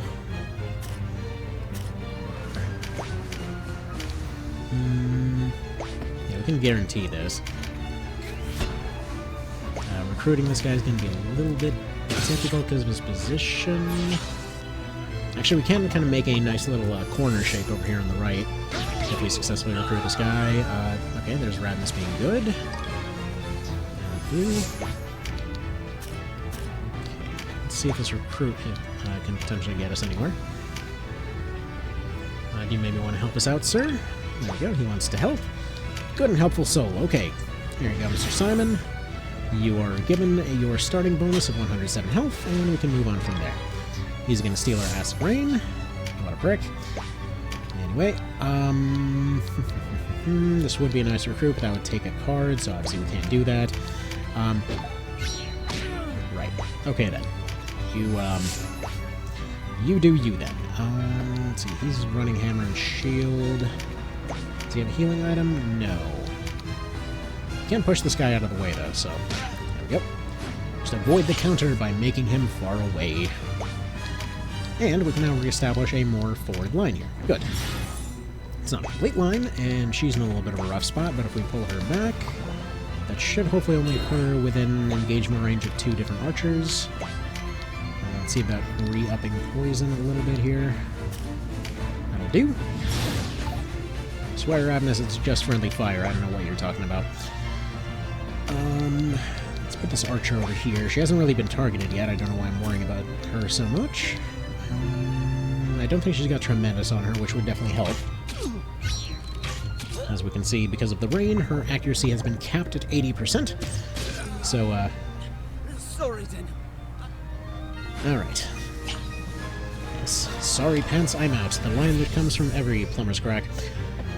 Alright. Next, we got Mr. Khmer. What can you do? Secondary line, I guess. Doesn't have any items, does he? He does have a healing item. Maybe go support the healer just in case, like if they decide to stack all of their arrows on her or something. Because unfortunately, it seems like Sponge might be living up to her name. Okay.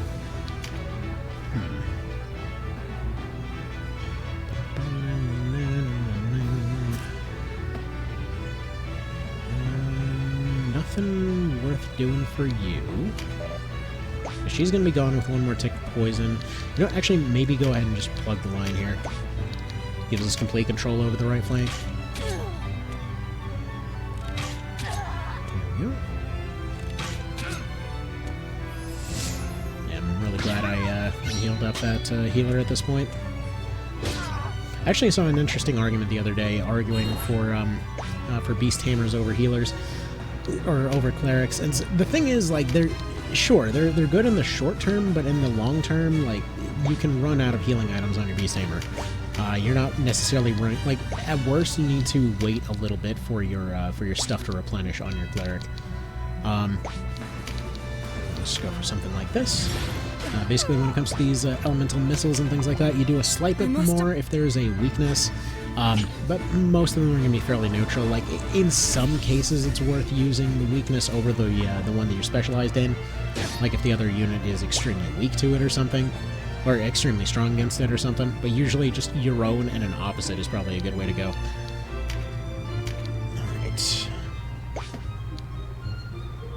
let's see.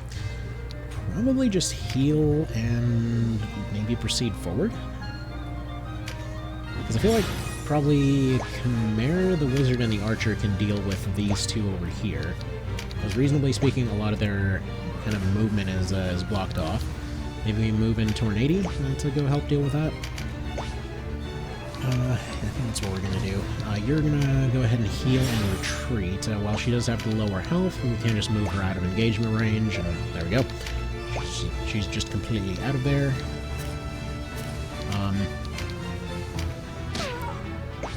See, moments like that right there are why I'm really, really glad Steadfast doesn't come in until way later. It just feels good to be able to zone out units like this. Let's take a few little minor heals here, I think. Just gonna keep this line stacked up. I'm gonna continue with the Poison Cloud. He might get targeted by these archers, but that'll be okay. It's like really, as long as their concentration ends up triggering, they're gonna be just fine. I might switch him over to Knight just so he has access to recruit at this point, because he can't use a weapon for the first chapter. So if we take a shot here, that'll put him into kill range for poison. But I feel like the Archer's probably the bigger threat here. I'm assuming the Hawkman's probably also an Archer, right? Yeah, he is. Okay. Let's go get Chimera back in here to maybe sponge a little bit of that if he can. Definitely having bosses collect items is going to be a bit of a big deal as time goes on. Yeah, that Archer's definitely the bigger threat of the two. Oof. Yeah, they're definitely the bigger threat of the two.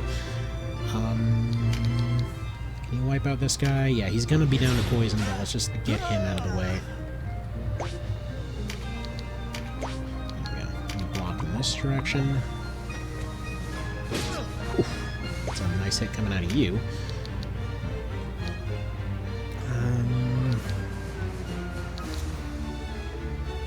Do they have that under control is the question. Probably worth... Yeah, it's probably worth going after the Zerg first. Because we can sponge the damage from the Archer for the time being, just kind of continue moving out of range, continue passive healing as it goes on here. The Berserker definitely wants to be gone before long, though. Probably just body block this guy, then.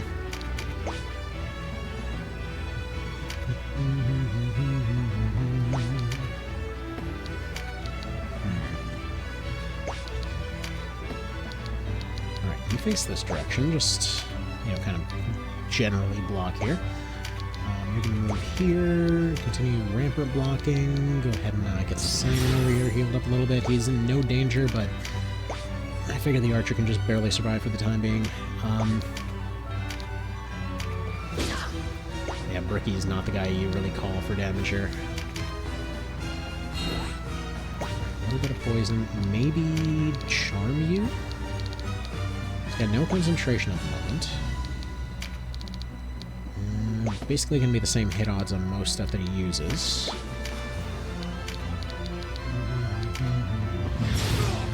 Roll 22. I'll just go for counter Archer over here. Longbow's going to outrange because of course it does. Probably should have taken a step backwards before firing. You go ahead and block, maybe cause the Archer to go backwards and attempt to aim for him instead. They're gonna go for... Yeah, no. They're gonna go for the Wizard for sure.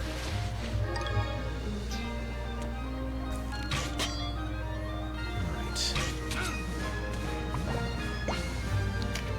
That's alright, this is workable. Throw the heal. You are fine where you are. You just continue sitting still. We don't want their leader to die just yet. One more peck with a hammer? No. Just in case he counter-kills himself. But we do want to see this guy getting dealt with ASAP, though. Because I want to recruit this bird. So as soon as we can get him to recruit range, the better. Can deal with the Zerk after that. Heal Archer, have the Archer get back into the fight, have Bricky get back to negotiation. He can continue blocking from over here, it's still going to be all tiles blocked. Right, come on, Bricky, be really, really persuasive here. You should be chattering a pretty good game here, man. 18%, you can do it. And if this guy gets recruited, he is going to get named into Jensen. Because this, oh man, this whole stun gun build reminds me of Deus Ex for sure. I mean, we could argue, you know, if we went for a poison build, like we're gonna have a ninja that's gonna be a JC, but we definitely need to have a Hawkman named Jensen. All right, do we have a brand? We don't have a brand. We don't want to use a brand anyway. It would be a waste of money at this point because we've functionally got this under control. Let's put you out there as a just way to deal with this archer. Attacking, you continue firing. I don't believe this guy has a finisher, right? Because he's only 8, so he can't possibly have a finisher. Poison continues taking on these guys. You continue sitting. He continues healing. This is good. He's locked away. Yeah, we can just mitigate anything they do. And fold back a little bit. There's no point in taking a shot at her. She's not going to kill anyway. For now, we just got to make sure everyone's all topped off, just in case. Like, I don't trust the odds to not suddenly screw us there. Like, right there. Yeah. So let's go ahead and continue closing in on these guys. Just, you know, tightening things up, as it were. Really glad we healed that guy now. She will finally heal herself. Like, I'm pretty sure any of our squishies are going to be in a pretty rough spot. This is why I don't plan to use squishies very much in this run. This is why I plan to... Like, archers are probably going to be the squishiest thing that we're reasonably going to be using. And that's only because they can reasonably stay miles away without actually engaging anything. To some degree, debuff casters can do that too. But yeah, we'll deal with all of that as we do. Alright. So let's go get the Zerk dealt with. Hopefully we can just crush them entirely before it becomes too serious. Can you, by any measure of the imagination, just... See, if we charm, that's a problem. If we sleep, that could work, because that just gives us a little bit of leeway. Although he's going to be the one that ends up getting targeted anyway. For the time being, yeah, just go for the charm, I think. Yeah, I was going to say she might end up accidentally killing the bird guy. I meant to put him to sleep. Oh well, you know what? Sleepy brain happens. Cold might be wearing off, but that doesn't mean that I can't make dumb decisions. Okay, 27%. Come on, Timmy. Thank you. Okay, you will be Jensen. And also, congratulations on your free starting bonus of 107 health. Alright, so now that we've got them out of the way, you don't have any skills yet, right? So you just go ahead and pew-pew the archer here. There we go. I feel like he's definitely better than our other unit, but I'm not 100% sure why. Just out of range, this probably still will hit the same. Yeah, they'll still fire back. Okay, so now we can probably start getting a little more offensive here now that they don't have one of their archers. I'll just go for an aqua here for a little bit more damage. Just tap that one away as time permits. Would go for the recruit, but it's probably not worth doing. It's going to waste his turn pretty significantly. Yeah, go for the hammer. Yeah, this hammer guy is pretty solid, actually. So worth keeping an eye on there.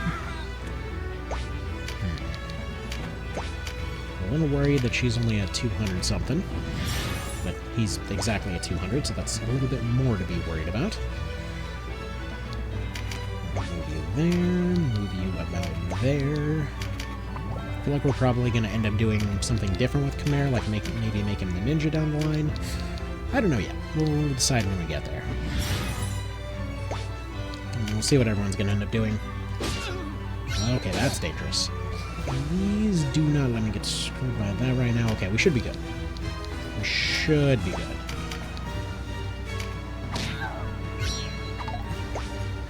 So, do you have Pincer? Yes. I think you can Pincer Fist. I think we already tested that you can Pincer Fist.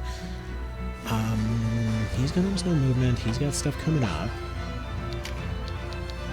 You want to sleep. Where did I put my sleep? There we go. as dumb as this is going to sound, I usually have sleep on the second slot, so for some reason it's throwing me off. It's a weird detail, but whatever. There we go. Probably should have knocked her into a unhittable tile so that she would take that extra 10 damage and die. Oh well. See if we can maybe just tap her off here before she becomes a problem. Maybe does something unexpected. Dang. Alright. Whatever. Go finish the... Actually, what am I doing? Just go heal. Seems like a way easier problem than I'm making it. I mean, not really the heal that I should have been going for, but it'll do.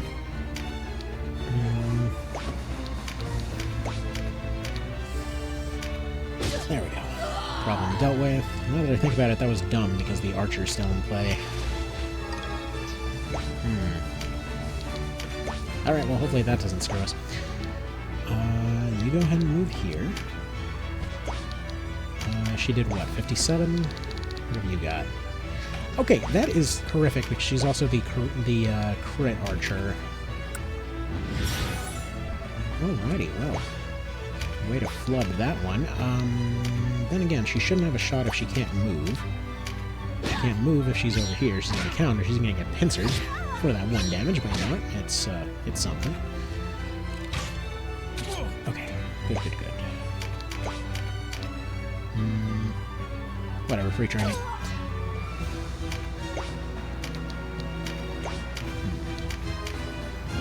So now we close in on this archer, deal with them that away.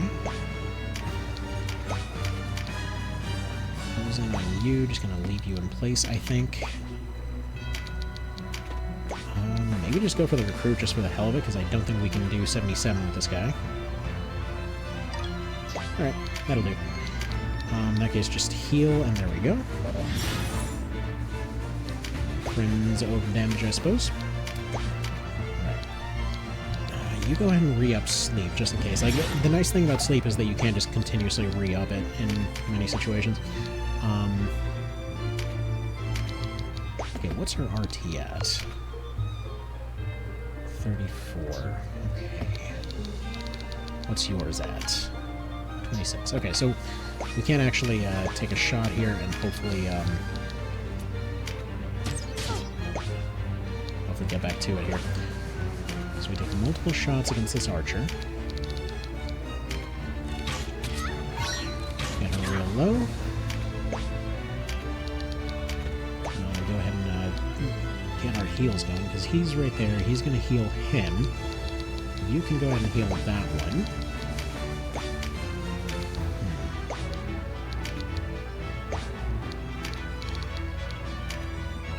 She takes 1 attack, and then we should be good to go.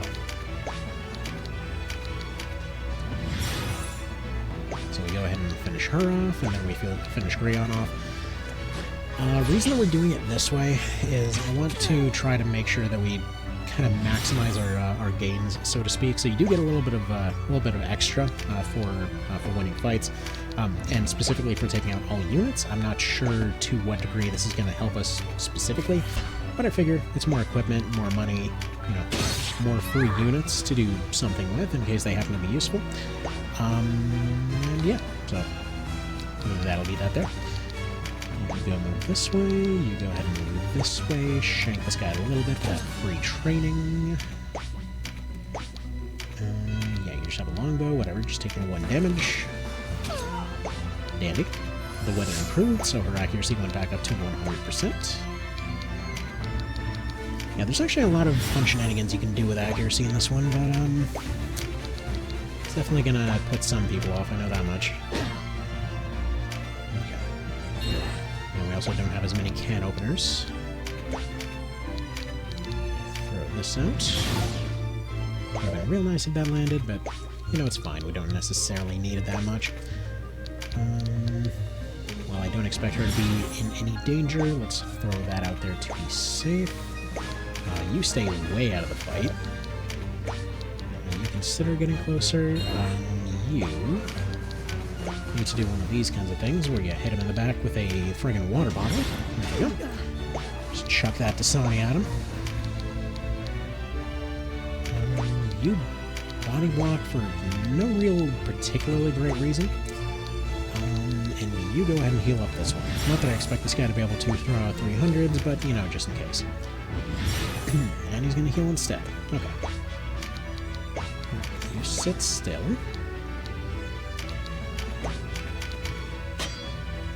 Right. A little bit rude, but I get it. I get it. I get it. So a Tornado is going to be our kind of big deal here. Just going to go in for the big swings. We don't have Vigorous available yet, so there's still a chance he can parry. But still, for the most part, you know, that's going to be the big numbers coming out. There we go. Ground's always been a little bit of toughy. What else can you do? You can probably just go whack with a stick. Bonk. And okay. Wasn't expecting the block there, but it still works out all the same. You do nothing. You do nothing. You do nothing. You do the water. And if this pushes back, it kills. He did not push back. Oh well. Alright, who's finishing this guy? It's gonna be not you, apparently.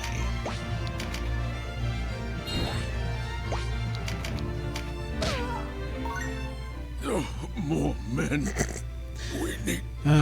He crit knocked him back for 10. That's funny. Anyway. Alright, so that'll be that one done. And Gam should be a lot faster. That's definitely going to be one of the longer ones for this section. Got our Earth Charm. Do we need that for anything? Not really.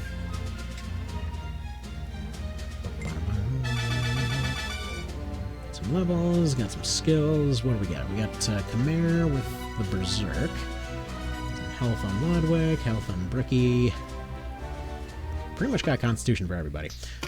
I'm just going to recruit all of them, just kind of in case. Alright, let's take a look at this guy here. So, interesting thing, by the way, AI units can't seem to gain skills while you're, or while they're on the opposite side there. Okay, so we got our Tremendous, we got our Constitution, we got bows. Crossbows is going to be just fine. We probably should pick up more healing items. Going into Zaid more. We're going to need some bigger heavy hitters. You're going to be... just give you the chain so you can hit a little harder here. Would be good to have more gaunts. Just get more just chains and things like that on you. Bricky could probably use more health, though. Realistically, he's fine as he is. Most of these guys are going to be doing pretty well okay. The main danger in the next one is I want to get 2 of the lizards if possible, so it's... I kind of want to consider getting a second... like, I also want to make Jensen into a wizard here. Just so I can go and get a second one that can recruit. Alright.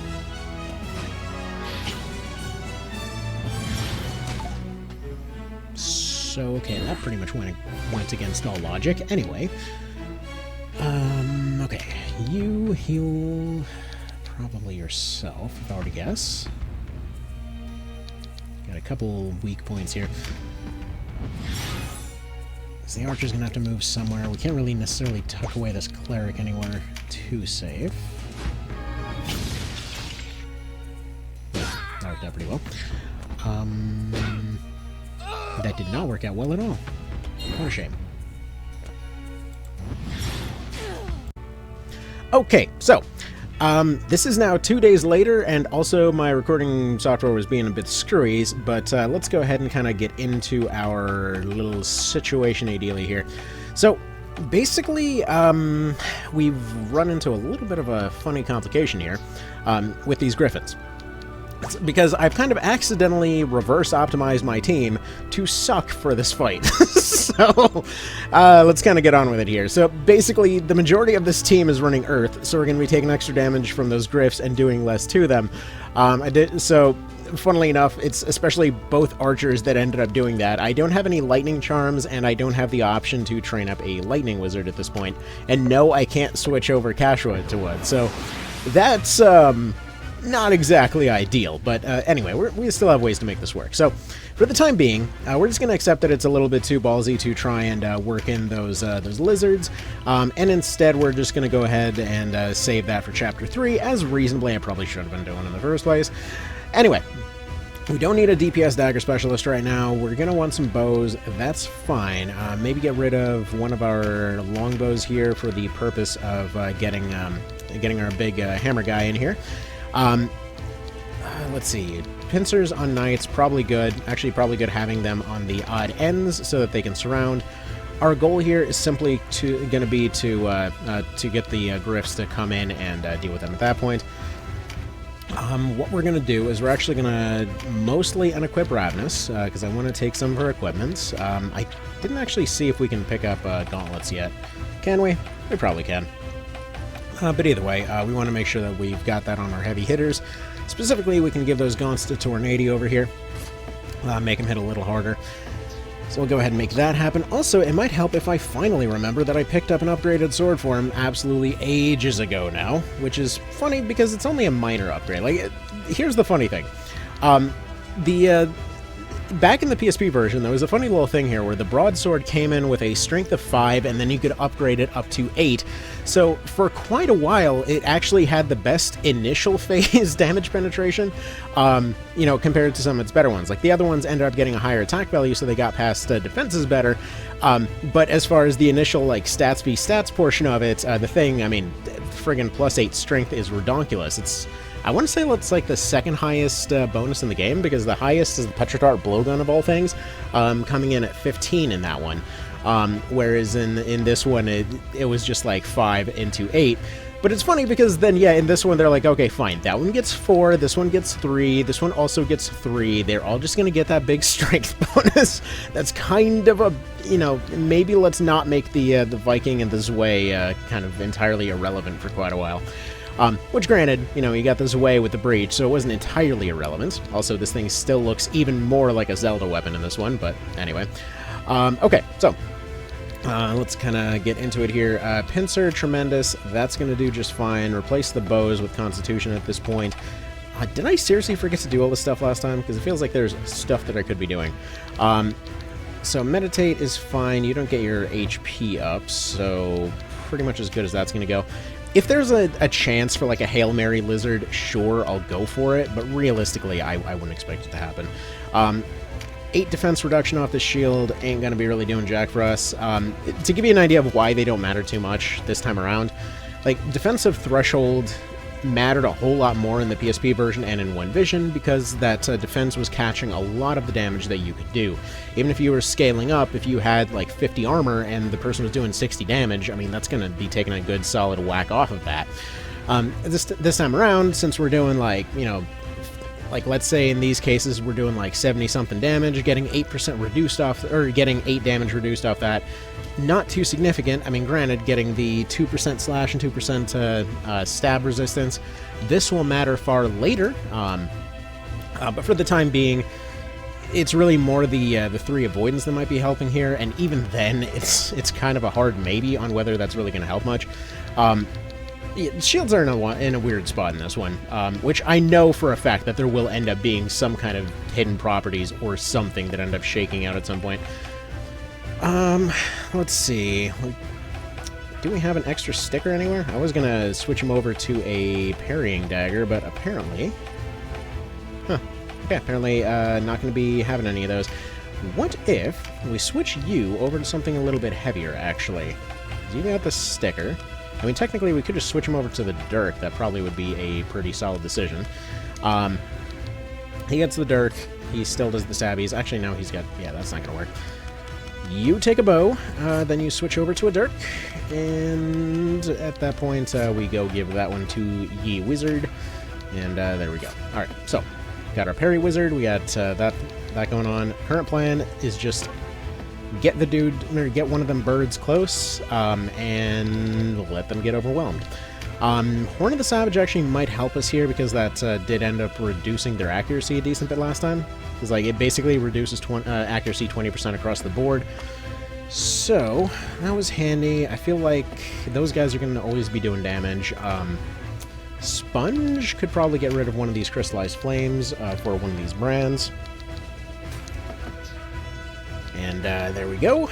So we get one of those on you. Probably not going to be dealing with spellcasters very much, so we put one on you as well, because she probably won't necessarily always have the best damage options.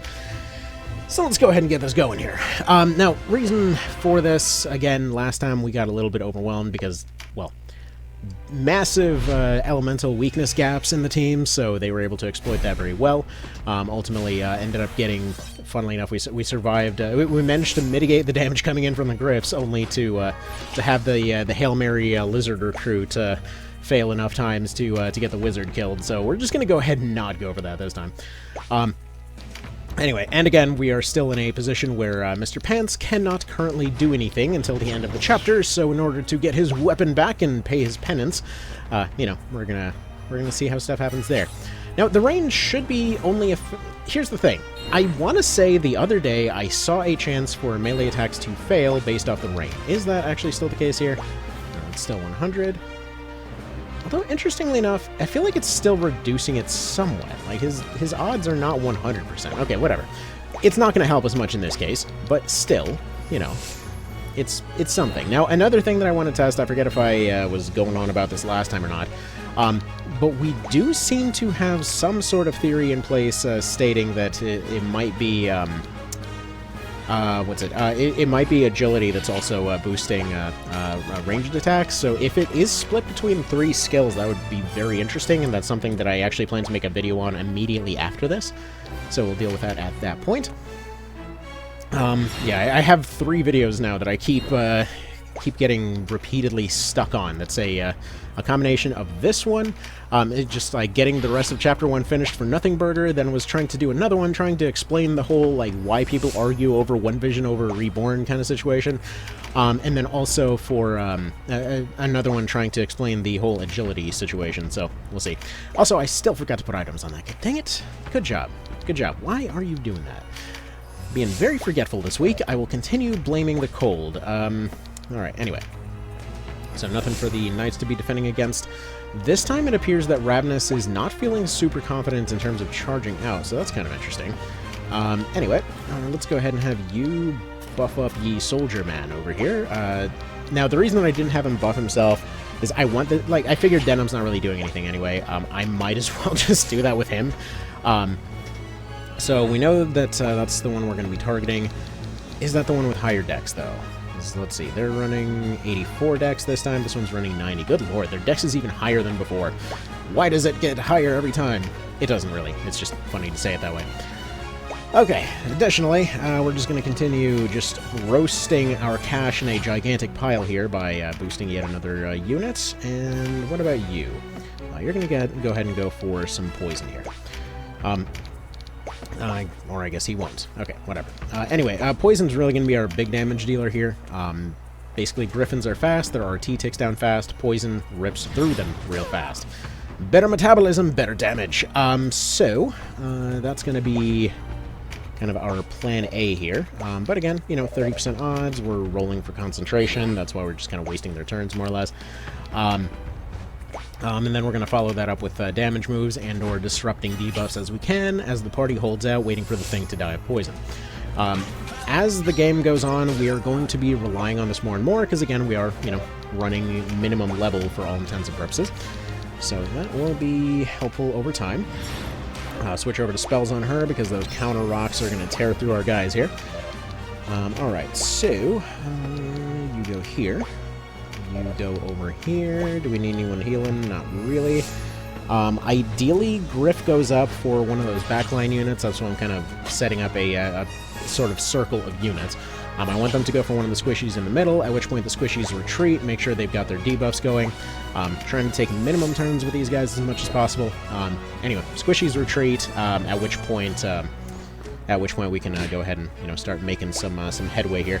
I probably should have maybe gone ahead and put a little bit of the old friggin' counterattack action on Vice, but oh well. Anyway, we're not seeing our concentration yet on ye Wizard Mans, so we'll deal with that as time comes. Generally speaking, I see backup damage, or I see damage on them as a backup option for when they can't land debuffs, because just generally debuffs are going to do way more in more circumstances. But any dang ways, let's see, they're going to continue going forward, they're going to take ye cards, as you do. Man, it really wants everyone to have some fizz up cards this time, I tell you what. Oh, that is something. Alright, so, we're going to want to breach. Denim's sitting here waiting for his breach to happen. Are you going to concentrate? Not currently, no. Alright. So in that case, we're probably going to go ahead and start working on this bird a little bit. Not much more to do until his Spell Strike lands. Now, I could use the buff item for it, but also at the same time, I could also just really be cheap about it. So I think we're going to go for the cheap option.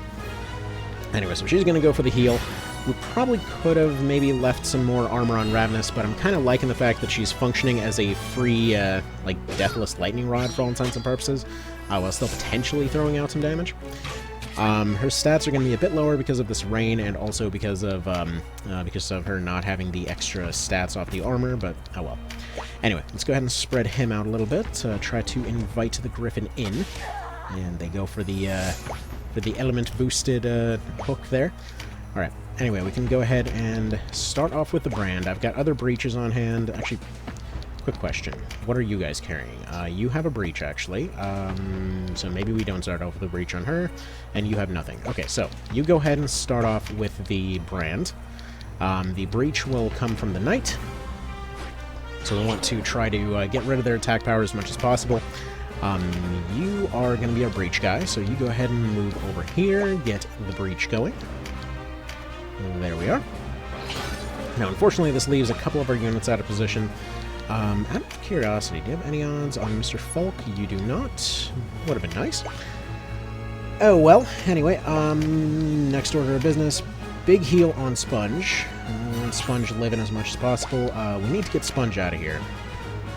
Oh, that's not pleasant. Okay, well, anyway. So, we've now got a... We've now got to get a Griff with a...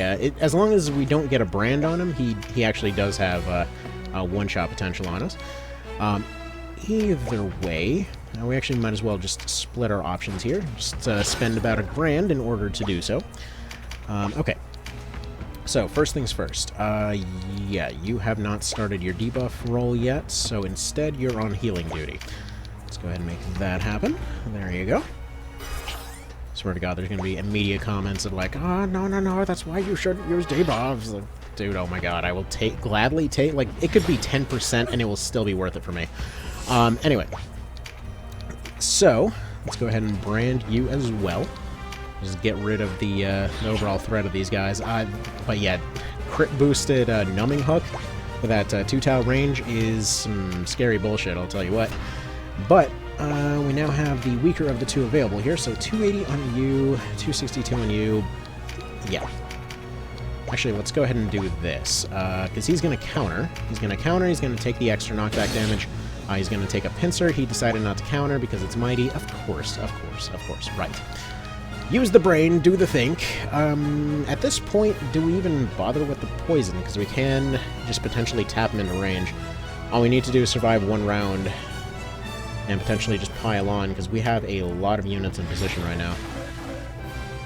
Alright, in that case, we go ahead and we stack our squishies so that hopefully they can't get too tapped by these guys, because if they crit, that's a dangerous time. Alright, they did that.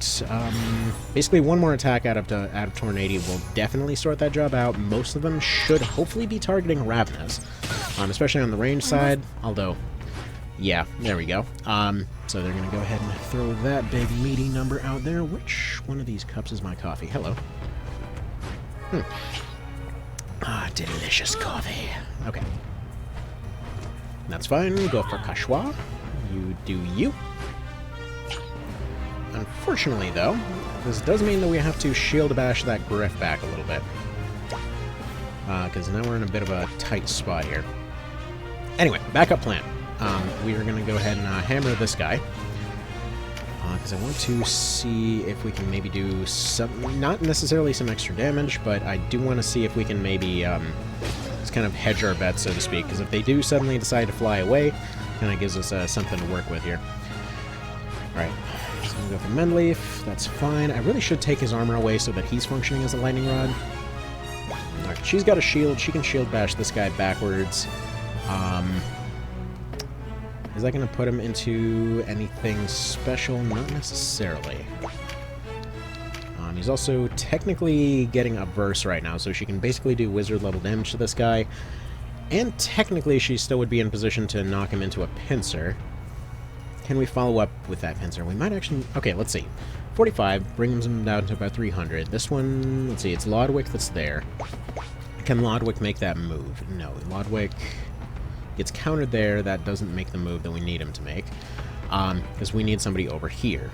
Technically, Wizard Guy could go for that attack, but they might take a counter that they would regret, because that's the crit boosted one. If they take just a regular attack, then essentially we've got, let's see, down to 300. He probably takes another 50 off that, puts him at 250. He might potentially get another 60 on there, at which point, let's see, are you moving first or second? They're moving second, at which point Sponge might be able to walk up and take the pincer into a kill. You know what? It's just dumb enough that I want to try. Okay, let's do that.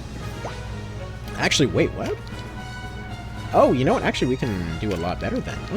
Okay, like that. So, if we can get on some better tiles here, like, this will be 65. Let's see, we've got 30 accuracy here. What do we got over here? Well, she's about as good on terrain as she's going to get. Do we roll that? Because that would... Man, that'd be really... Okay, you know what? Let's roll it. Beautiful. It's just crazy enough to work. Okay. So let's do that. So next you're going to move over this way. Oh, that's a 69 too. That's not bad. Okay. Roll it. Because originally I was going to do... Oh, that's... Well, hopefully he burned up his crit luck. Originally, I was thinking we shield bash him into that tile to have Tornado go for the finish. But the problem is we have absolutely no clue where he would end up moving to, so there's no guarantee that that move would do anything necessarily helpful. Alright, let's go ahead and do a full heal on Bernard here. I feel like seeds are probably going to be our main healing component. For the purposes of I think this is a good idea, I'm going to go ahead and move him in this direction. Just kind of partially block our squishies here. So we finally got the concentration going.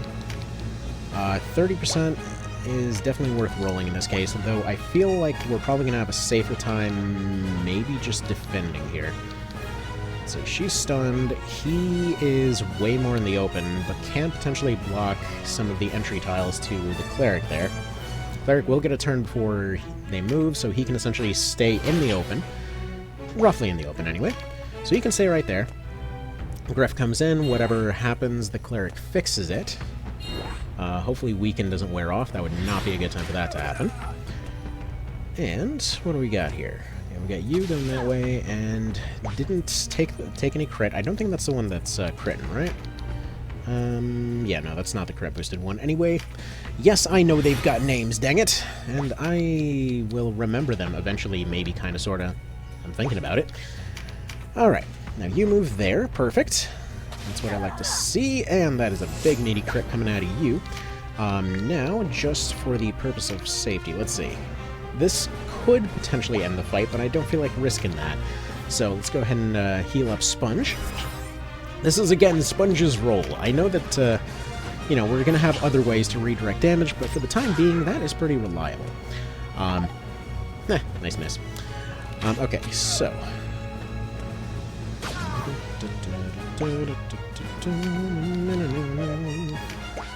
Unless you can directly do that, you cannot. Okay. You just hit this guy. He's a dick, I guess. I don't know. Let's get a little bit of hammer training in on you. See what Vice decides to do. Alright. He will continue burning through our funds. I'm sure glad I gave you all those healing items, buddy. And in no way did I forget to remove them whatsoever. Okay, so... next order of business. She's got Recruit. Out of curiosity, are you guys running anything interesting? Just an archer, let's see. Strength, Dex, Agility, pretty good. What about you? Strength, dex, crappy agility, but you're a beast tamer. You know what? Just for the hell of it, let's go ahead and take a shot on you. Take whatever low odds you got, because we basically got... Like, we can move her out of the way for more or less a guarantee on that Griff, so... 6%, whatever. Roll it, see what we got. Would have been nice if that happened. Oh well. So, we are not going to be seeing a parry out of this Griff. Holy lord, why is your accuracy so bad? Anyway. Okay, whatever, 40% win, I'll take it. Ogre, what have they done to you? I mean, mostly just hit them a bunch, but to be fair, you asked for us to come here, so whatever. Okay, so we didn't get the Fire Charm, we didn't get the Ice Blast 2. That probably would have been pretty handy, although we really can't get it anyway. Anyway, moving on. Game offering us challenges that we're literally not allowed to complete. What kind of skills do we get out of this?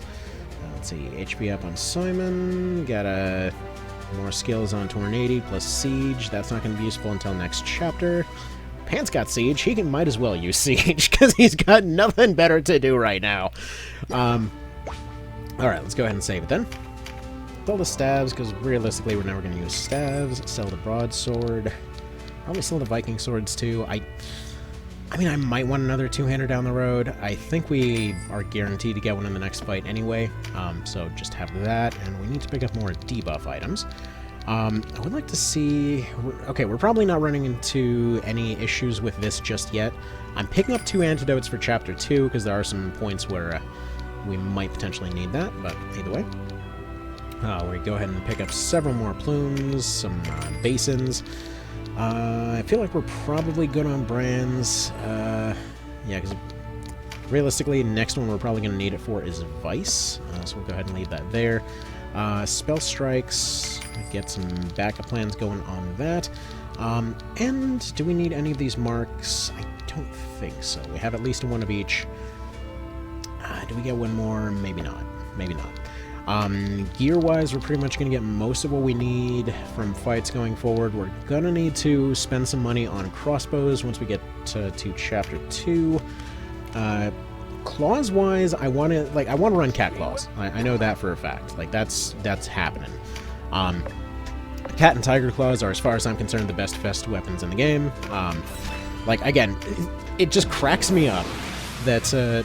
whether you want to consider it, you know, good balance, bad balance, whatever, it cracks me up to no end that that if you're looking at the claws from a just like straight DPS perspective, even, it makes absolutely no sense to do anything other than cat or tiger claws, because basically you can, like, for the most part, like if you've got a really high int character or something like that, then sure, you know, maybe go for something like Raise or something towards the end, but it's like, regardless of how much you can add on there, poison is just so good that no amount of extra penetration or anything else will necessarily matter. If they did 1 damage and they inflicted guaranteed poison on warriors, they still would be worth it. The debuff is just that dang good. I mean, honestly, if anything, I feel like they probably... It's funny. At the same time, I kind of wish that that they had a hard mode that nerfed poison, but at the same time, I'm really glad that it doesn't exist, if that makes sense.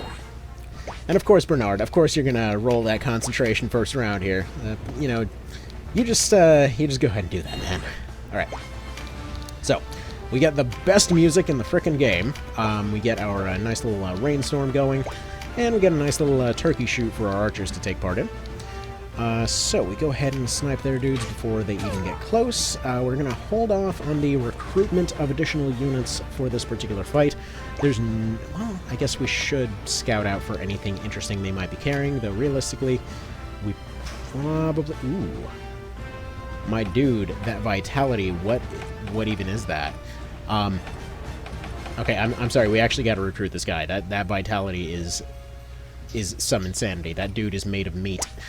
So let's go ahead and get Mr. Vitality Soldier down there.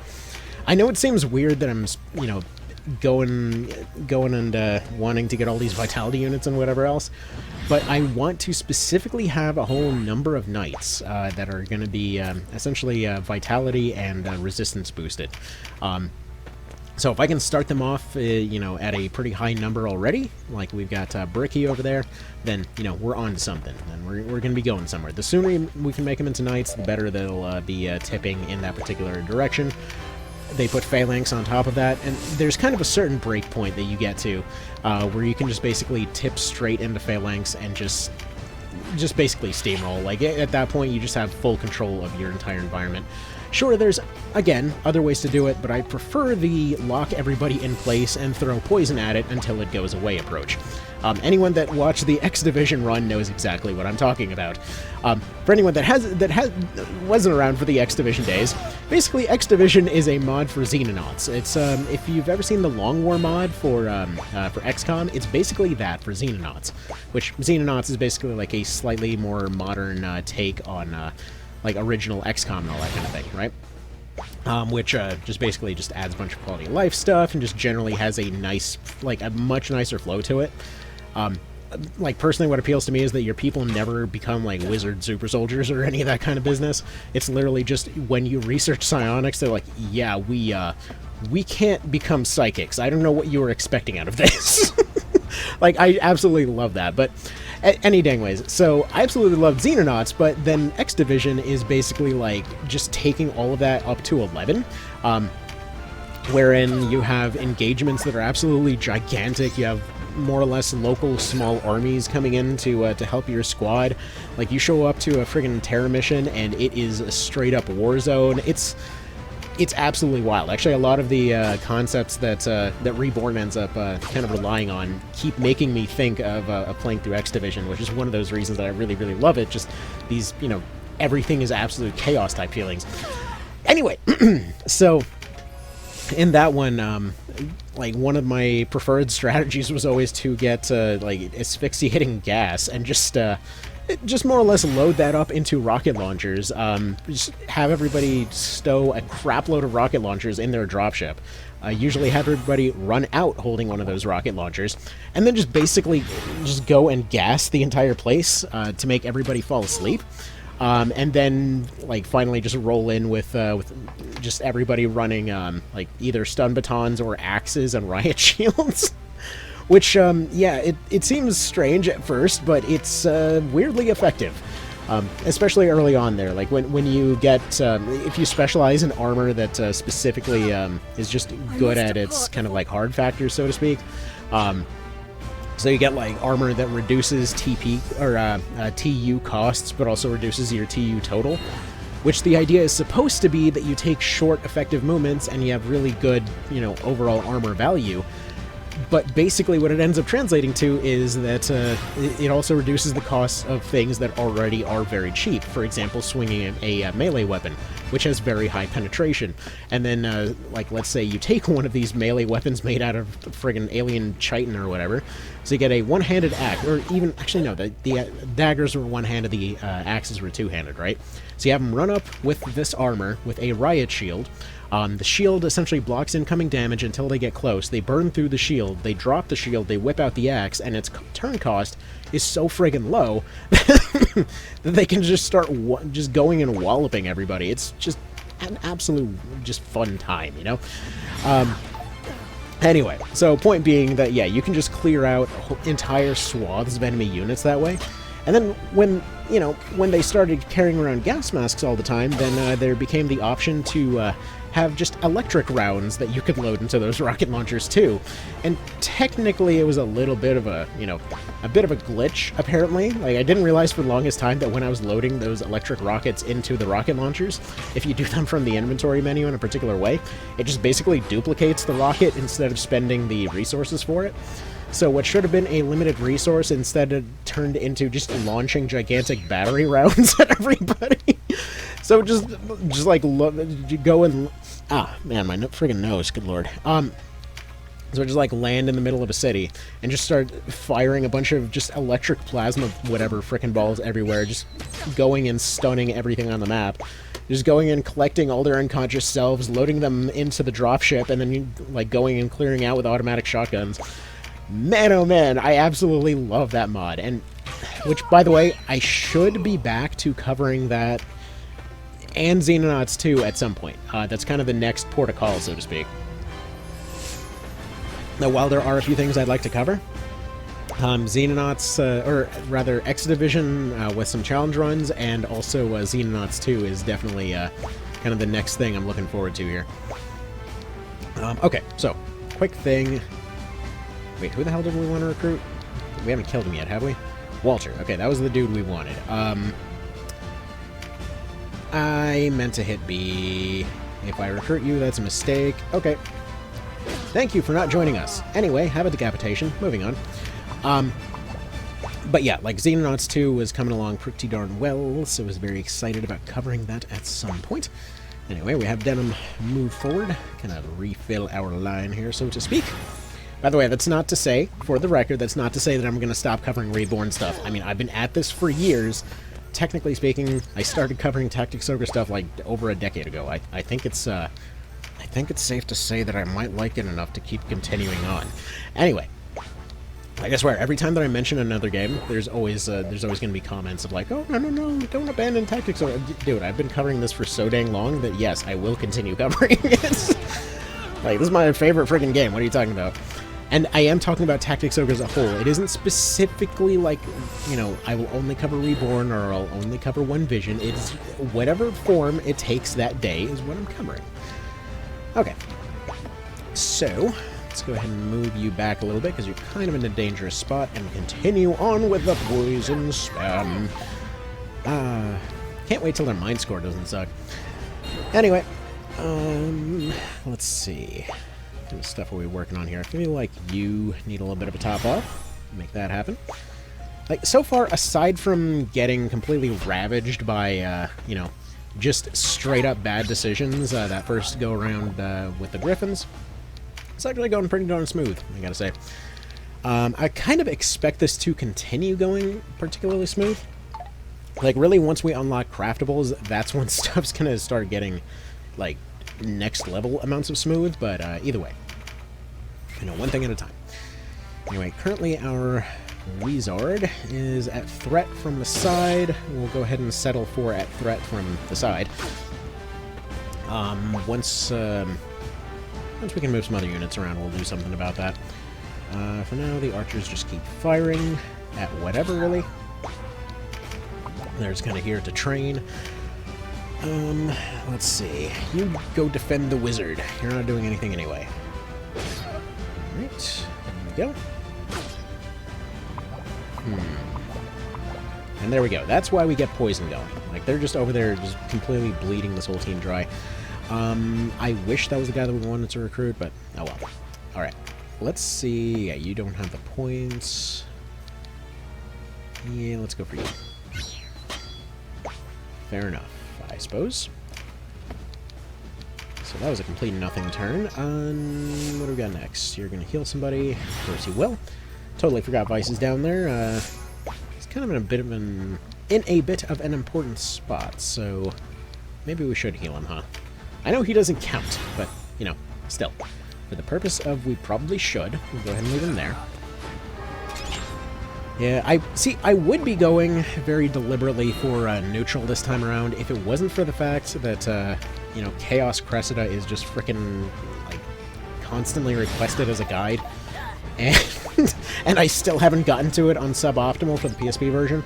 So, yeah. It, like, basically this version just took over as the everybody's requesting it now kind of situation.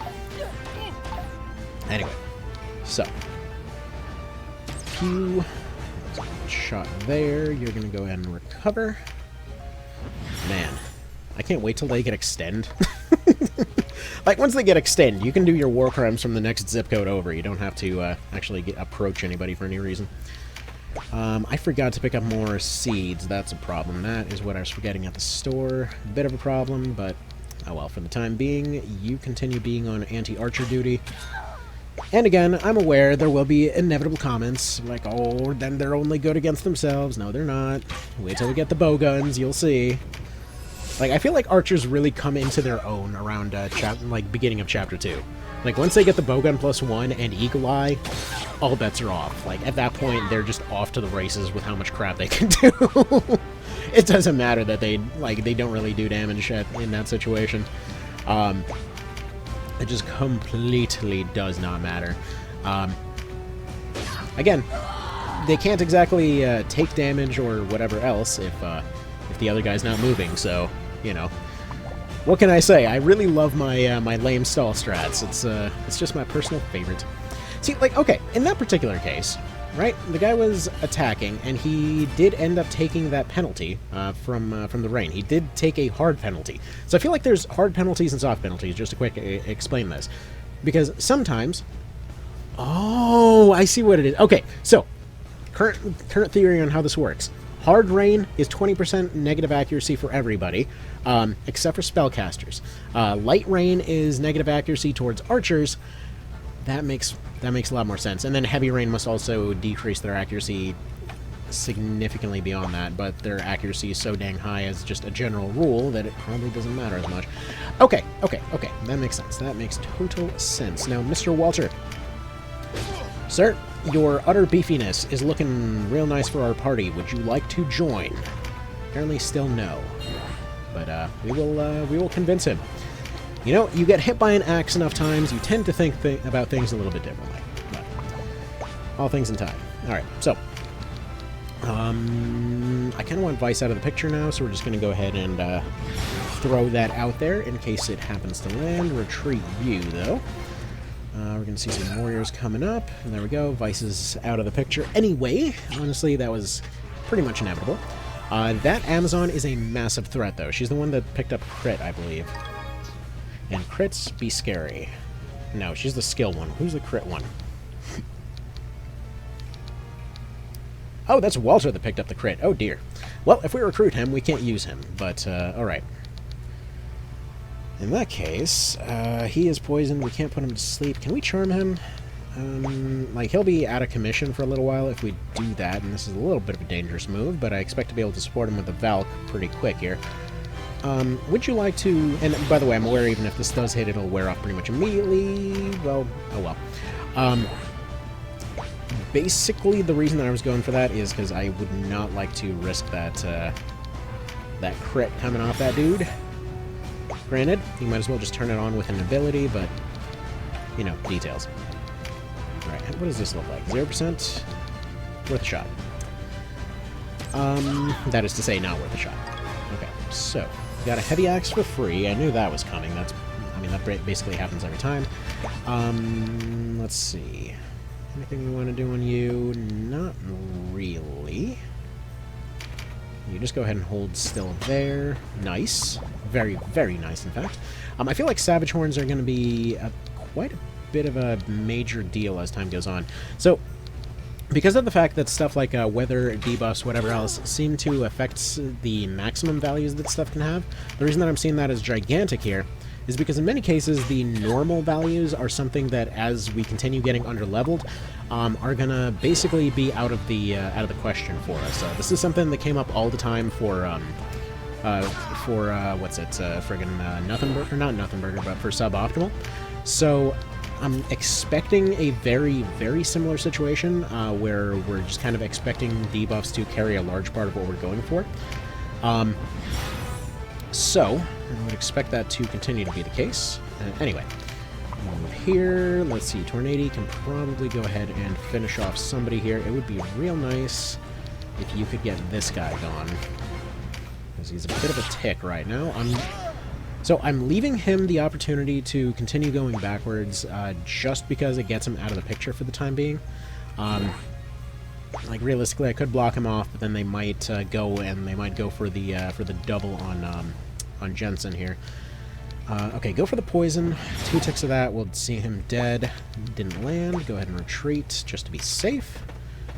There we go. He is fully out of the picture and just attacking all the squishies back there. I'll take it. All right. So your odds are at 8%. Do we have any support coming in? We've got the Valk. Alright, because here's the thing, we gotta retreat this guy even if we do get him. He doesn't have a crit chance on him. He does have enough to survive a round or two.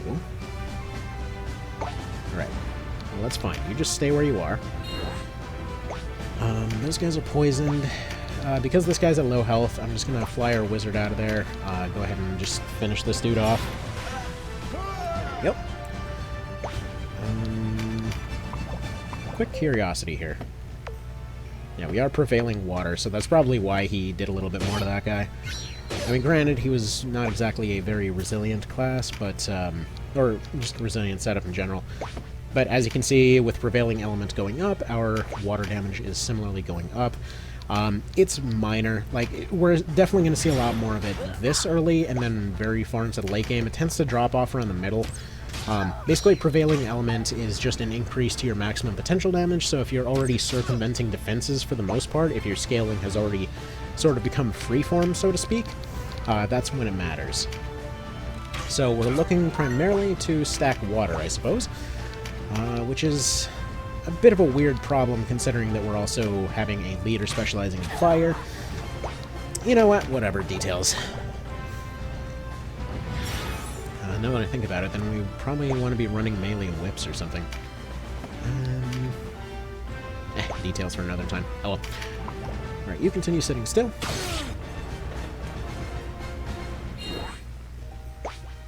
Okay, so. Heal up our archer. They're just generally going to be in a better position to tank than these casters. But as long as we can put them in a position where they're constantly shuffling, it's a good time. Alright. Poison on you. Yeah, poison faded away there. Anyone we want to heal? The knight is probably fine. Why don't we go ahead and take a not necessarily a shot. Why don't you go over here and take a spell on this guy? Mostly to get his odds pretty low. If another poison ticks before the knight moves, that should get him into absolute critical range, which would be something. Alright. We'll move this way, just to do a little bit of a damagey plink. There you go.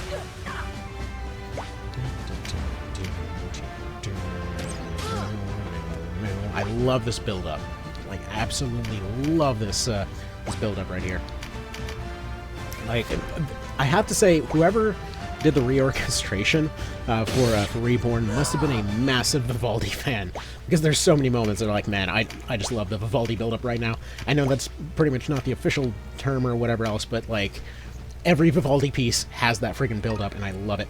Alright, Beef Mode Walter just got himself recruited.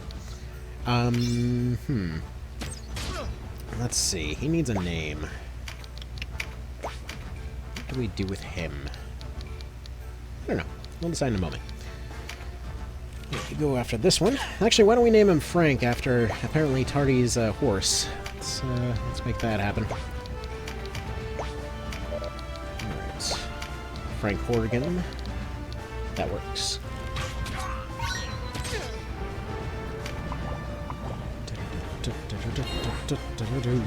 I love that little thunder sound they added in the background, by the way. So if you never noticed it, the like there's always been lightning and thunder sounds, but it was very consistent and whatever else in the PSP version. In this one, they added a lot more like kind of random extra rain sounds in the background. Again, minor detail. It's just one of those details I love. Oh wait, we can't use you. Right, you must leave. You are currently disqualified, Mr. Future Frank Horgan over here. And as soon as this fight ends, I need to go do something about my nose, because this crap is the pits, and it is very unpleasant. Alright. Get some poison going. You will probably accomplish exactly nothing, but that is exactly what I need you to accomplish. Okay. You'll be fine there. Next, you take some pew-pews. So if we do nothing else, we're fine as far as that guy goes. Because he's 2 ticks from death anyway. We're going to have Mr. Pants continue moving on forward. Now, as to why, good question. The answer is, hi. Okay, so, let's see. You've got a crossbow, you've got gear. Do we recruit you simply for your gear? I mean, we can try. We might as well at this point. Like, we're going to be running into financial issues. We might as well see if we can negotiate not caving their skull in. But, oh well. Do the old great bow. You're like, pyaw. And then their health goes down. And then you get one of these guys, and they go over here, and blah, blah, blah. And then this one goes over here, and then does the long bow, and then they're all like twang, and then it rolls 3 damage too low. So then they live, but then their odds of recruitment are very high. By very high, I mean like 25-ish%. It's fine. Anyway. Not that this guy's dying of poison anytime soon, but there we go. You continue leaving with your disqualified ass, and let's see. Johnson. I need you to go reroute the damage into this lady's brain. Apparently, he's too far away. Oh well. What about you? You can probably finish that. Seems like a pretty reasonable assumption. In fact, can you... I mean, the odds are going to suck, but you're going to go for the weird Hail Mary recruit from 2 tiles away. These never friggin' work, but when they do, it's funny. Especially when they're on top of a building. Like, sir, poetry or something, join us! Oh, wow, that actually worked. Okay. Have some time. Cool, free archer. Anyway, you're gonna get fired. Actually, no. He's gonna join the team. Him and his... wait, how did we... Oh, because we recruited... Wait a minute. We can technically get those ones without getting those ones. Because we recruit a guy that had a buff, and then because they had the buff, and or I think it also counts if guests do it. I don't know. Point being, we have a lightning charm. That might be handy if we run into more griffies again.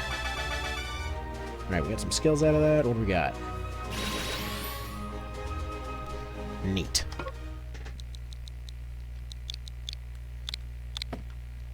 Okay. So, this will be Alex Murphy. Because look at that vest. Tell me that's not the vest from the very first scene of RoboCop. And he probably would die just as easily. Alright. Yada yada yada. Some drama happens, some good voice acting happens, and some good writing happens. We're gonna skip it all because it's a challenge run. Tell him to stop ye lunacy! How dare you? And then chaos happens.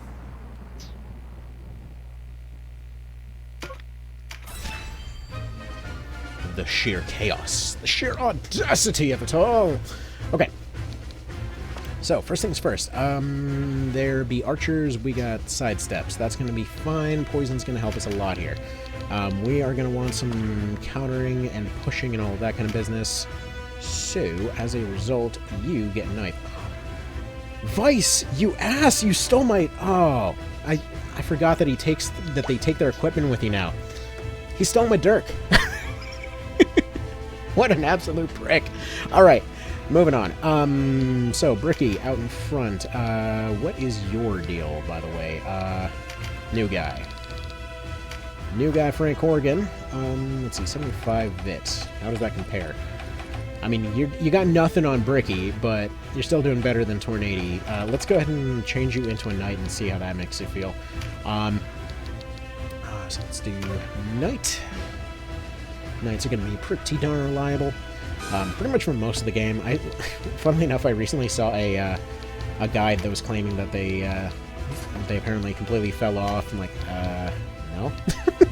I'm still using a knight in my main file. They're great. The Winnie Rampart, kind of, I guess. I want to run HP up on them, but they never seem to get hit, so... Alright. Do some of that. Do some, probably some resilience wouldn't hurt on him. Coral Harp's not going to help us much here. Spell Strike, if he could put that on somebody else, that probably wouldn't be a bad use of his time. Blessing Stones we're going to sell. MP Leaves are going to do nothing for us right now. Basin in case he needs to help somebody. So I'm thinking we go for something like that. Mephild isn't going to be doing very much for us here, because, you know, obviously we're fighting uphill. So, Tornady's leading that charge. We're going to have these two here. Yeva, you can go ahead and back off. Elret can back off. We're going to need 3 knights here. More clerics, I feel. Chimera would be good as a secondary here. Actually, maybe something more like this. So then we have those two, then knights in between them. I feel like we need to make Horrigan into that lightning guy. Let's see. If we do lightning on him, then we need somebody to go two-handers. It makes more sense to have Tornado turning into a two-hander. But then he's also setting up for Cyclone Saber because of all the Earth units, so we want somebody else that's running a lightning finisher. So who else gets one of those? We got ninjas getting those. We got ice coming in on the one-handers. Okay, what kind of stuff are we looking at element-wise? Let's see. We got a lot. Okay, we're actually really good for this one because they're mostly lightning. Yeah, they're pretty much all lightning. So okay, we're all solid for Earth here. Okay. Well, in that case, do we bench Khmer for one more? I mean, if they're lightning, we don't want to bring Tornado. Mentioning earlier the whole plan that you know, I want to hopefully get to a place where, you know, can start covering more versions of different things. If there start being mods for Tactics Ogre, you know, covering the PC version of that a little bit better. All of that kind of business, and that it was all basically coming down to the condition of the old PC that I used to use, because it was basically getting upgraded, it was getting repaired. The thing was a complete pile of garbage for all intents and purposes after a little while. So at any rate, I never explained what exactly was going on with that. See, here's the thing. I got the, you know, the broken parts that needed fixing, fixed and replaced and whatever else, but now its brain is broken. So, yeah, in a weird turn of events, as soon as I started, you know, turning it on, getting it all redone and whatever else, for whatever reason, it ran into some kind of weird bug where it ended up deleting its registry or something like that. I don't know why, I don't know how. I'm assuming it was just some, like, random power failure type of thing. But literally, I had backed the thing up. I was going and, you know, getting it to start from scratch, because when I checked all of the, like, hard drive and whatever else, sure, it wasn't the greatest thing in the world, but still, you know, the thing was decent enough to still keep functioning, so I figured, whatever, I'm just going to back it up. I'm going to go ahead and wipe it and, you know, kind of start it from scratch, so to speak. So, I'd done that, you know, a couple times with this particular PC, so I figured, what the hell, why not? So, anyway, when I started doing that, I left it to go do its thing, because it usually goes on for quite a while. And then I came back, and it's like, oh, I'm sorry, I failed to do the thing you were asking me to do. Anyway, you go ahead and have a nice day. After which, it just wouldn't boot anymore. So I tried going through, you know, going through console commands and things, trying to figure out, you know, manually if there was anything that could be done there. Supposedly there was Windows 10 stopped doing like official backups or whatever else of its stuff unless you specifically told it to some time ago. So I figured, okay, what the hell, let's try this other thing somebody was suggesting about doing it manually, that there was like a sort of secondary backup that's just sort of hidden in the System32. Whatever, it's a Hail Mary worth a shot. I go to that file and sure enough, the thing is just completely empty. So, like, Windows has nothing available for its actual boot options. We've basically got, like, nothing showing up for it to be able to actually boot from. I tried to get it to fully reinstall Windows entirely, and it's like, I'm sorry, I don't even understand how to start this. So then I started looking into, like, how do I get it to boot from, I don't know, like a friggin', you know, I don't know, SD card or USB chip or something, and then tried that, and it's like, I'm sorry, I still do not understand how booting as a concept even works. So, you know, that's still kind of a work in progress right now. At some point, something will shake out of it, I'm sure. But either way, as soon as that's all good and going, that's when we'll be able to start doing more with that. As of right now, there don't seem to be any, there doesn't seem to be, like, any official mods or whatever else coming out, so, you know, give it some time, I'm sure, but yeah, once mods get going, I would absolutely plan to cover it. Actually, I would say, pretty much courtesy of Khmer, who that unit's named after, I think is how we're going to be immediately hopping into the PC version as well. We'll see which one I end up running more in terms of just which one's more convenient. Because as weird as it sounds, I really do like still running the Switch version. Because, I mean, hell, the little controllers being on different hands just feels good. A little while ago, my wife ended up retiring this, like, sort of medicinal bouncy chair thing. Like one of these ones where it's like an exercise ball in a chair frame. And so I ended up going and just repurposing it as mine. It's like, this is just really nice to roll around in. And then you can just kind of have the controllers out willy-nilly. You don't have to be focusing on having the thing in front of you. I know it's a weird thing to appreciate, but it's just kind of nice, you know. Anyway. So, weird details aside, let's continue on with our little project here. Let's see. Do we want to do anything too special here? I feel like Frank Horgan's probably going to be doing the most damage of anyone here. Let's see. Khmer is probably going to want to fortify on him. Go ahead and throw that out there. I think official Dagger Zerker will be going on later. As of the moment, we don't want to be hitting our own guys yet. But Berserkers and Knights with Phalanx are really, really solid. Okay. So what can we do here? You go ahead and move yourself forward. Buffs-wise, he's got a couple debuffs on him. Nothing too special yet. Probably pull forward our Cleric here. Maybe have them be a little bit of a target. They can veer off to the left, worst case scenario, since their archers are way back there. That'll work. So they'll take a few hits. That's perfectly fine. We can retreat them as needed. We've got quite a hefty amount of healing on this team, so it shouldn't be as much of a problem as what I went through it the first time, because I was going way too heavy on offense at that particular point, because I was expecting so much more of the PSP experience of just like you punch through the first wave, you surround the second, and then you recover, and instead it's like, no, I'm sorry, you tried to do what exactly? No, you're gonna be actually fighting these guys. There's gonna be an actual stalemate this time. So there we go. We throw out more poison as we do. It's just a good way to do things. Do we throw out any charms? I feel like maybe we can get away with a charm against her. Because poison's already taken. It's already doing its job. So, when it comes to poison, basically what you want to do is target somebody that's about to have their turn. Unfortunately, that was just bad timing right there for poison to go ahead and tick. Oh well, this guy's at his lowest at the moment, so we'll just go ahead and take a big old slappy on him to start off with. So, as far as the elements go, earlier I was saying, it's a good thing that guy's, not being hit by lightning units as a wind unit. I know that's a misspeak. Like, quite frankly, it's one of these things that's constantly going to repeatedly throw me off here. Because I keep thinking almost all of them follow Pokemon logic. And so I'm thinking like, oh, they're a wind, they're a flying type. They're going to get hit by lightning and it's going to hurt. Of all of them, that's the only one that keeps repeatedly throwing me off. But either way, it's kind of a little bit of a funny nugget there. Do we want resilience on you? Probably no. I think you are going to start working your way towards this Will Elemis Mr. Guy over here.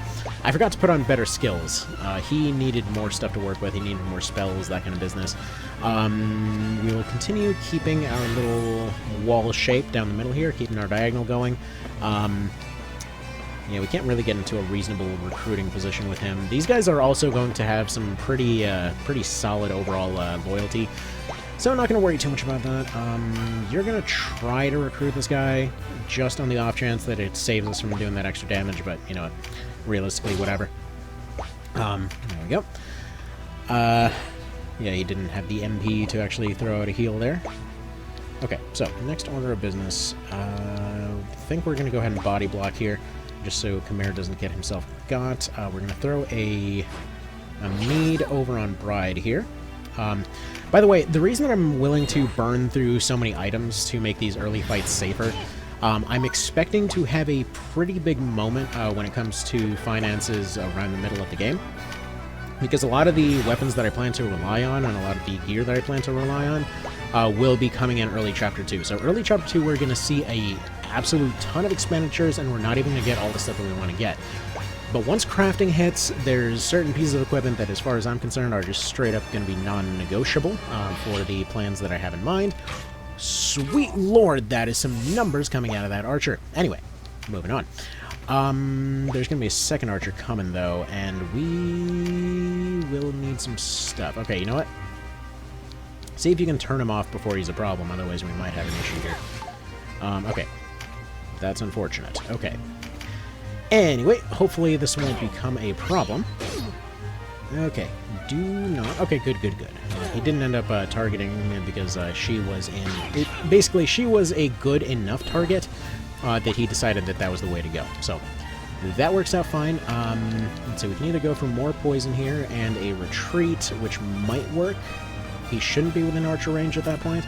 It's a little bit of a risky play. We're just going to go ahead and go for something like this. I need to see that archer gone ASAP, though. So he's still going to retreat. He's going to go this way. I think our squishies are functionally going to start moving their way out of play for the time being. And it's unfortunate that that card spawned up there, as now I can't move Chimera up there to go finish that guy off. So we're just going to go ahead and take a small heal on him. Still pecking away at that knight that's currently in our back line. The rain is giving these guys some worse accuracy. It's kind of whatever in this case. Let's see. We can go ahead and get the mighty going here. See if we can maybe just... Hey, he's definitely going to be the better move here. Go for something like that. Continue staying where he is, though. Don't break the line.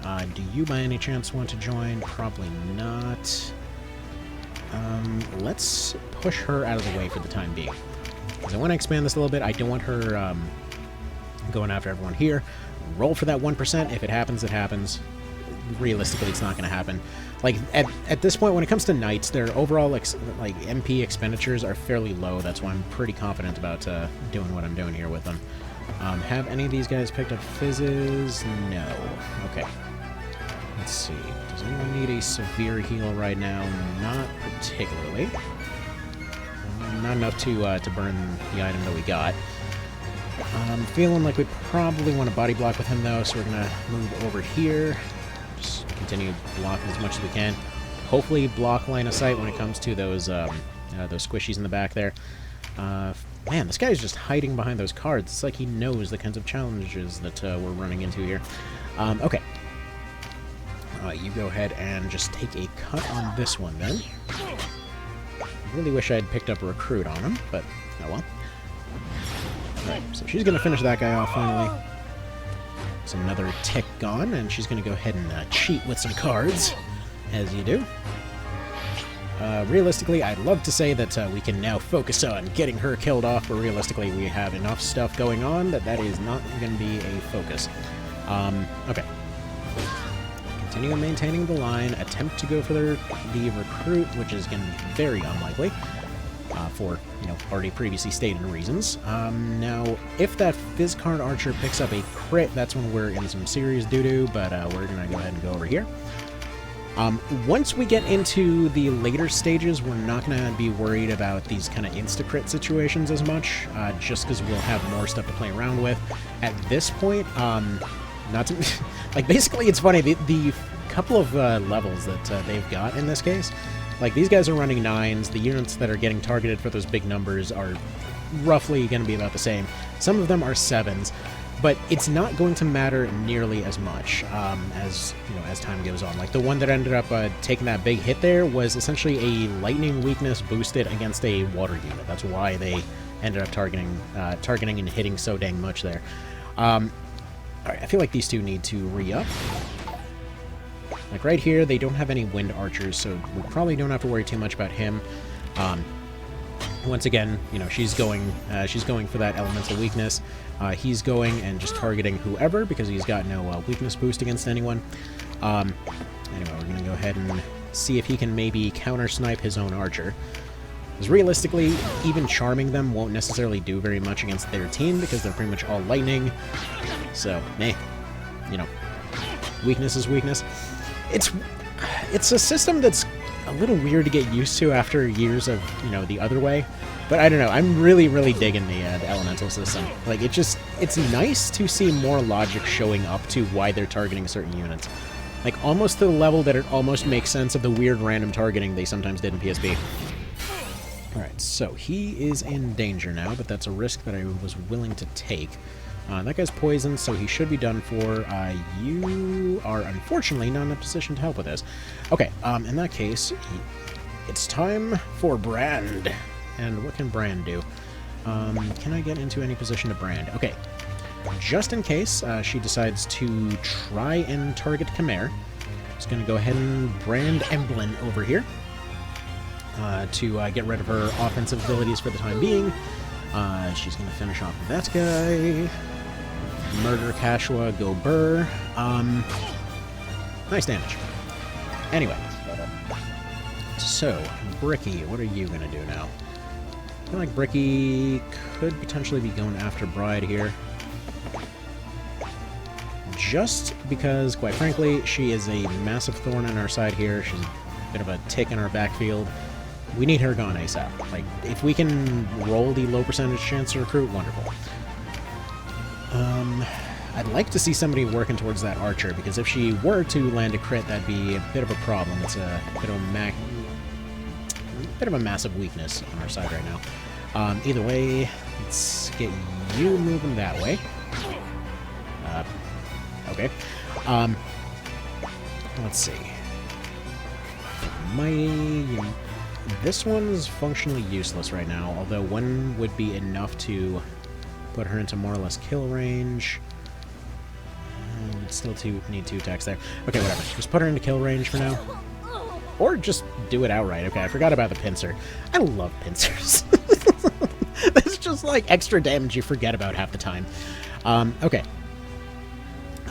See, this is one of those few times when I actually do miss some of the weirdly specific debuffs that you could get back in the PSP version. Because being able to, like, snipe with a weakness right now would be very, very handy for this particular situation.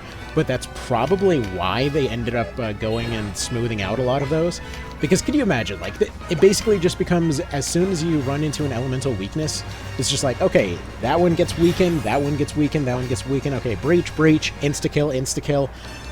Like, I get why they made you have to get close with the debuffs here. It would have been quite the experience. Anyway, okay, so, go ahead and heal. Probably heal and body block, I'm thinking. So you go here. It's not ideal, but it's better. It gives us a little bit more control anyway. Okay. Move forward here for a little bit of a bait. Once again with the healing of Berserker. Spell Strike went away, so he's going to go for a damage for the time being. Actually, if he starts targeting his Assassin Archer over here, then he probably should be having an easier time. If he can hit the Assassin Archer twice, then we can potentially stack that into a kill. Unfortunately, no, the Knight's in position now. Oh, shoot, that's a problem. Okay. We need to block that somehow. How do we do that? Alright, well, this Valk is going to want to do something about it. We're just going to go ahead and knock her out of the way for the time being. Then save our caster here. So we move that way. You go for the stab. They got their stun. Okay, so, next order of business. Does anyone need this seed? We're going to go ahead and not phrase that how I was about to phrase it and move you on this way. Anyway. You go that way. Don't? Okay. Barely lived it. Barely lived it. Anyway. So. Good news. We should be in the clear now. So. Let's see. What do we want to do here? I think probably just try to sleep her. Congratulations. How you managed to fall asleep in a rainstorm is anyone's guess, but either way, we're going to go ahead and start moving him in another direction. His vitality must be wonderful, because this guy never seems to get targeted. I might have to turn Bricky into a wizard if it's going to keep working like this. Alright, next up we go ahead and heal up our very daring caster over here. Alright, you go ahead and lock this lady in place. By any chance does she have any chance to recruit? It's low, but you know damn well I'm going to roll a 1%. It's going to happen. I'm going to try it. One of these days it's going to happen, and it's just going to be one of those amazing moments. But for the time being, we can continue throwing more heals on our caster. He's already out of kill range. She should be outside of outside of regular attack kill range at this point. I'm not too worried about her getting crits or any of that. Anyway, just take a regular attack, try to lock her away as much as possible. She is pretty hefty, like defense-wise. Yeah, whatever, just top him off, I suppose, because we seem to have a pretty dedicated lightning rod situation.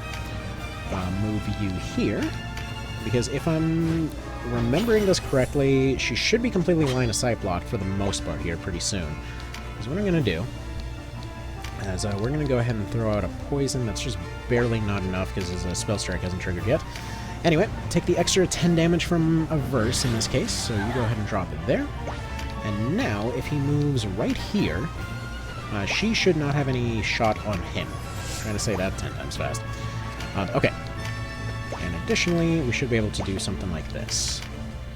So with Mighty, take the double. I don't know if this will kill or not. It will. Now, I know, it's double damage. By all logic, it should be taking the double kill there, right? So I've seen situations where they will just suddenly decide that they're not taking that double damage, that they're taking like 60-70% on the second half of the damage calculation. Couldn't tell you why exactly. The numbers are still out on that one, but just so you know, that's a bit of a thing. All right. So what's next there? I'm gonna probably just charge this guy. Yeah, he should counter, he should take a pincer. There we go. Beautiful. Knights with Phalanx, great for pincer. Now, I'm also thinking, in that case, we go ahead and we drop poison on her. Seems like a pretty obvious play there. Go ahead and just target Bricky for that one, because, I mean, he's not taking damage anyway. So, there we go, we throw that there. Next, what we want to do is see about getting rid of that water barrel. Do we have anyone currently in threat range? No, we're going to top off Chimera just to be safe. And move you over here. We've got a second cleric over here who's currently got no job to her except to go ahead and block, or attempt to get rid of this water barrel. Perfect. Okay, so while that will spawn a card, it will also put us in a situation where we can hopefully, and yes, I realize I probably should have used Denim for that. We'll go over here. We'll just do the body block. Let's Frank over there. We're just going to go ahead and pincer stack on this guy. Not too worried about the other archer for the time being. Caster over here is going to go ahead and do the casty thing, and he's going to move one tile off to the side.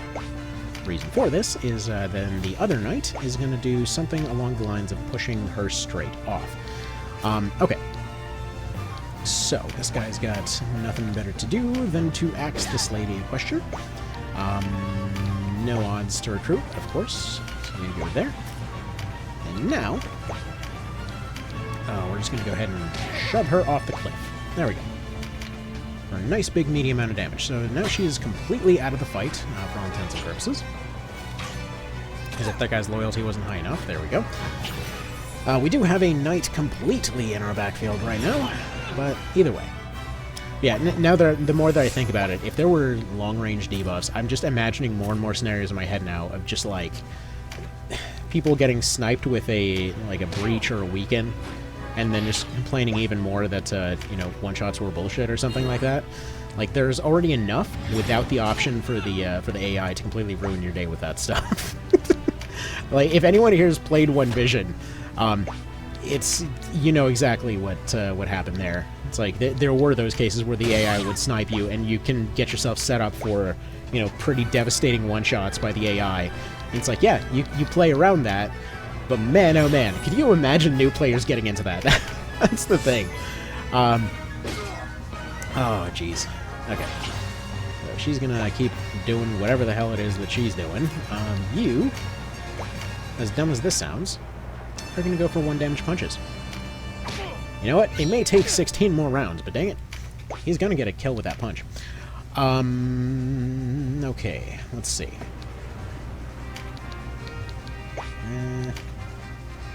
What I was thinking is that it might make a little bit of sense for him to go up and try to use the dagger, but he can't quite get into range, so meh. Probably not the worst idea in the world to hopefully prevent any potential dumb shenanigans by helping Jensen over here until he becomes his, you know, eventual final role of a snipey archer sort. Though I am kind of tempted to go other ways. We'll see, we'll see. One thing at a time. Alright, so she's already in poison range. This would double poison. You know what? Why not? Why not? It's not like they can do anything anyway. Okay. First of all, sir, would you like to... Oh, I guess he wouldn't. Alright, well, anyway, would you like to die then? Neat! He agreed! This was a great plan. You, lady, have spells. Spells are expensive. By any chance, would you like to hand them over willingly, or how are we doing this? Okay, well, unwillingly it is. Moving on. What's next here? You're alive. That's a thing. Chimera, would you like to... There we go.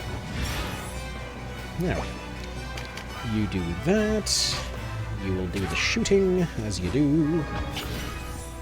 Alright, what else we got? Let me just shank this guy a little bit, I suppose. Shank. I'm not going to get the, you know, the pincer or anything, but oh well. As the Valkyrie over there is just taking a nice nap, it's probably going to get up to the most rude awakening you've ever seen. We're going to want to heal ye guy. Let's see. I feel like this really won't help us too much, but... Go. There we go, there we go. I might as well block. Yep. Okay, and you are gonna go wake up that Valkyrie. She's gonna be a little bit upset, just kind of FYI. You know, honestly, if you woke up and your entire group was gone, you might be a little bit upset too. Sure. Go for the poison. If Ch1 goes, Ch1 goes. Alright. Go ahead and heal you. Perfect. Alright. Go for a little bit of water, just for that revenge for something or other. I mean, granted, she only attacked him once. It wasn't really revenge. Stand next to the archer just to kind of let him know how badly he messed up. There we go. As you do. Alright. Let's see if she wants to join. I mean, honestly, when your plan is going that badly, it's 0%, but you know what? More impossible things have happened. Shrink. That doesn't count as picking up a card. Because technically he's got no cards on his bar right now. Although realistically, I mean, if we pick up a null card, right? As far as I'm thinking, it makes sense to just consider that as getting rid of the cards. Like, you know, having no cards on you just is good enough. I mean, that seems like fairly reasonable logic, right? Because eventually we will start running into situations where we just get knocked stupidly into a card and, you know, that's just kind of that. So I'd kind of prefer to avoid those kinds of situations if possible, because obviously you don't get steadfast until way, way later. I don't know, just a thought. Okay. So, first of all, would you like to temporarily be our friend, sir? He said yes. Neat. Alright, next up, who do we want to heal? Probably you. Let Ch1 get as little experience as possible, best case scenario. That way she's a lower level, but therefore she's getting, you know, a bit slapped around when it comes to damage and things. But, alright, Massive Rain. What are you gonna do? Stab, stab. Like, it's usually these scenarios where you've got practically no one left that stuff starts getting a little bit haywire. He's gonna help us out with damage. Whatever. Leave him alone for the time being. You go ahead and go right here. Take that 1 damage. This was clearly a great exchange. Why wouldn't you take 16 times more damage than you put in? Beautiful. Alright. Now that that was clearly worth the pain inflicted, let's move on here. Would you like to join? This is the very last chance you're getting. I mean, you're pretty much getting fired immediately anyway. It's more like, would you like to be spared? She said no. So she is now in kill range. She has given us a skill level. And we can probably go ahead and drop a second poison on this guy in case it wants to potentially roll. There we go. You do nothing. You probably heal a little bit. There's not really any training benefit. There's not really anything benefit in it for you. You just kind of do as you do. And in this case, whatever. Go for it. You look like just enough experience. Jensen has nothing that he wants to do, unless by chance he wants to shank this guy, which he does, but he can't, so Love that the Wizard and the Berserker do the same damage with that knife. Alright, and there we go. That is Bulma 2 done. And next we got Aircel. That should be fun. Next we get to restock up on items and things. Should be a good time. Should probably get restock on some coffee before the next one anyway. Which, actually, that's the end of Chapter 1, ain't it? Did we do Chapter 2 in one video, or... I don't know. We'll see what we do for Chapter 2. I just really wanted to finish Chapter 1 in the second part here. And then some mild genocide takes place. He just decides to kind of stand there with a weapon that he was banned from using explicitly, but fine. By the way, if the time on my Switch makes no sense, my wife and daughter were like doing something with Animal Crossing that means you screw with the time. So apparently everything's being saved in the future now. I don't understand how that works. But, well, all right. So save it again for good measure. Let's see what we're working with here. First of all, first order of business. You get to have a weapon back. Yay! We're just going to run you with whatever. They're not cat claws, so it doesn't matter too much what you've got. We go to the shop, we see what kind of money we're working with. There we go. Alright, first of all, do you have the cat claws? They are not available yet. And they will not be for another couple fights. I feel like the goal of the next video is just going to be getting the cat claws. Do we have any amazing recruits? Doesn't matter, because we're not recruiting anybody else this way. Gear-wise, there really shouldn't be anything else that we need. I mean, we're going to pick up some more items. So pick up more mending seeds for sure, like probably at least 5 of them. They're going to be pretty necessary. Plumes, yes. Basins, yes. Let's see. Meads, yes. Because those are absolutely instrumental to a lot of things. They're also quite expensive. But again, this will matter a lot less down the road. So most of our equipment expenses are going to come from this chapter. Alright, so there we go. Probably pick up one more of them make defensey go away type items. What else? What else? Let's see, false flight. I don't think false flight will help us much. Savage Horn, though, could well save us for Aircel. Alright. So, now that you are armed and slightly more dangerous, let's see. Yeah, Brand will help a lot. I'm thinking maybe one of our wizards wants to carry around... Like, we're not going to be worried about spellcasters too much. I'm thinking Horn will be pretty good on you. Thinking they're going to get sniped pretty good. Aircel, I think, is actually lightning, because she is the Thunder Maiden.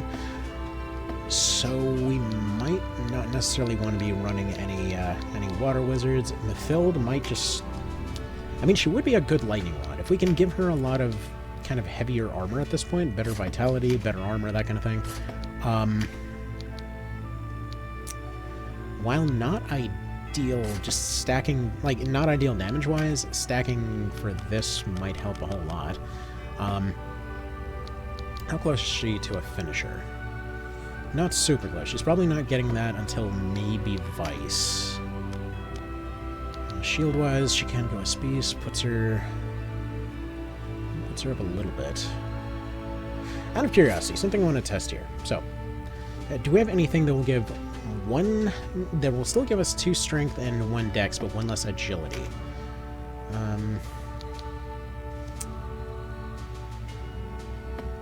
I want to see if maybe we can at the very least, at least 2 dex out of that. We need -2 strength. So we have 1 strength. Let's see, 2 strength here. We need 1 dex less off of something.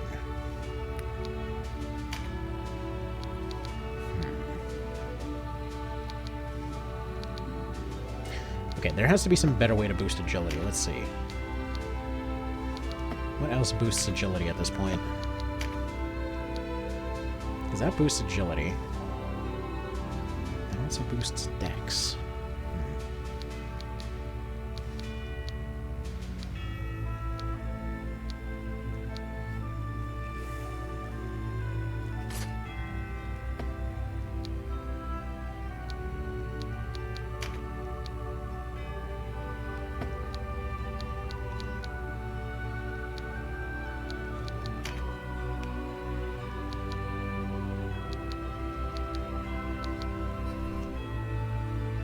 Okay, I think I know how to confirm this. Alright, so this boosts strength by 2. It also gives the same dex boost as this one. This one doesn't give an agility boost. This one does. Okay, so we remove 2 strength off of something. So basically, we remove these. Right? So first of all, let's put these on there for strength reasons, right? And we see that we have 333. So now we remove them. Wait, hang on. Let's restart here.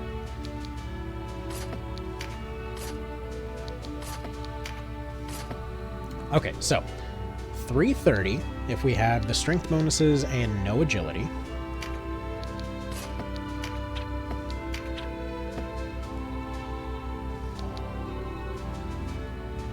And then 330 if we also...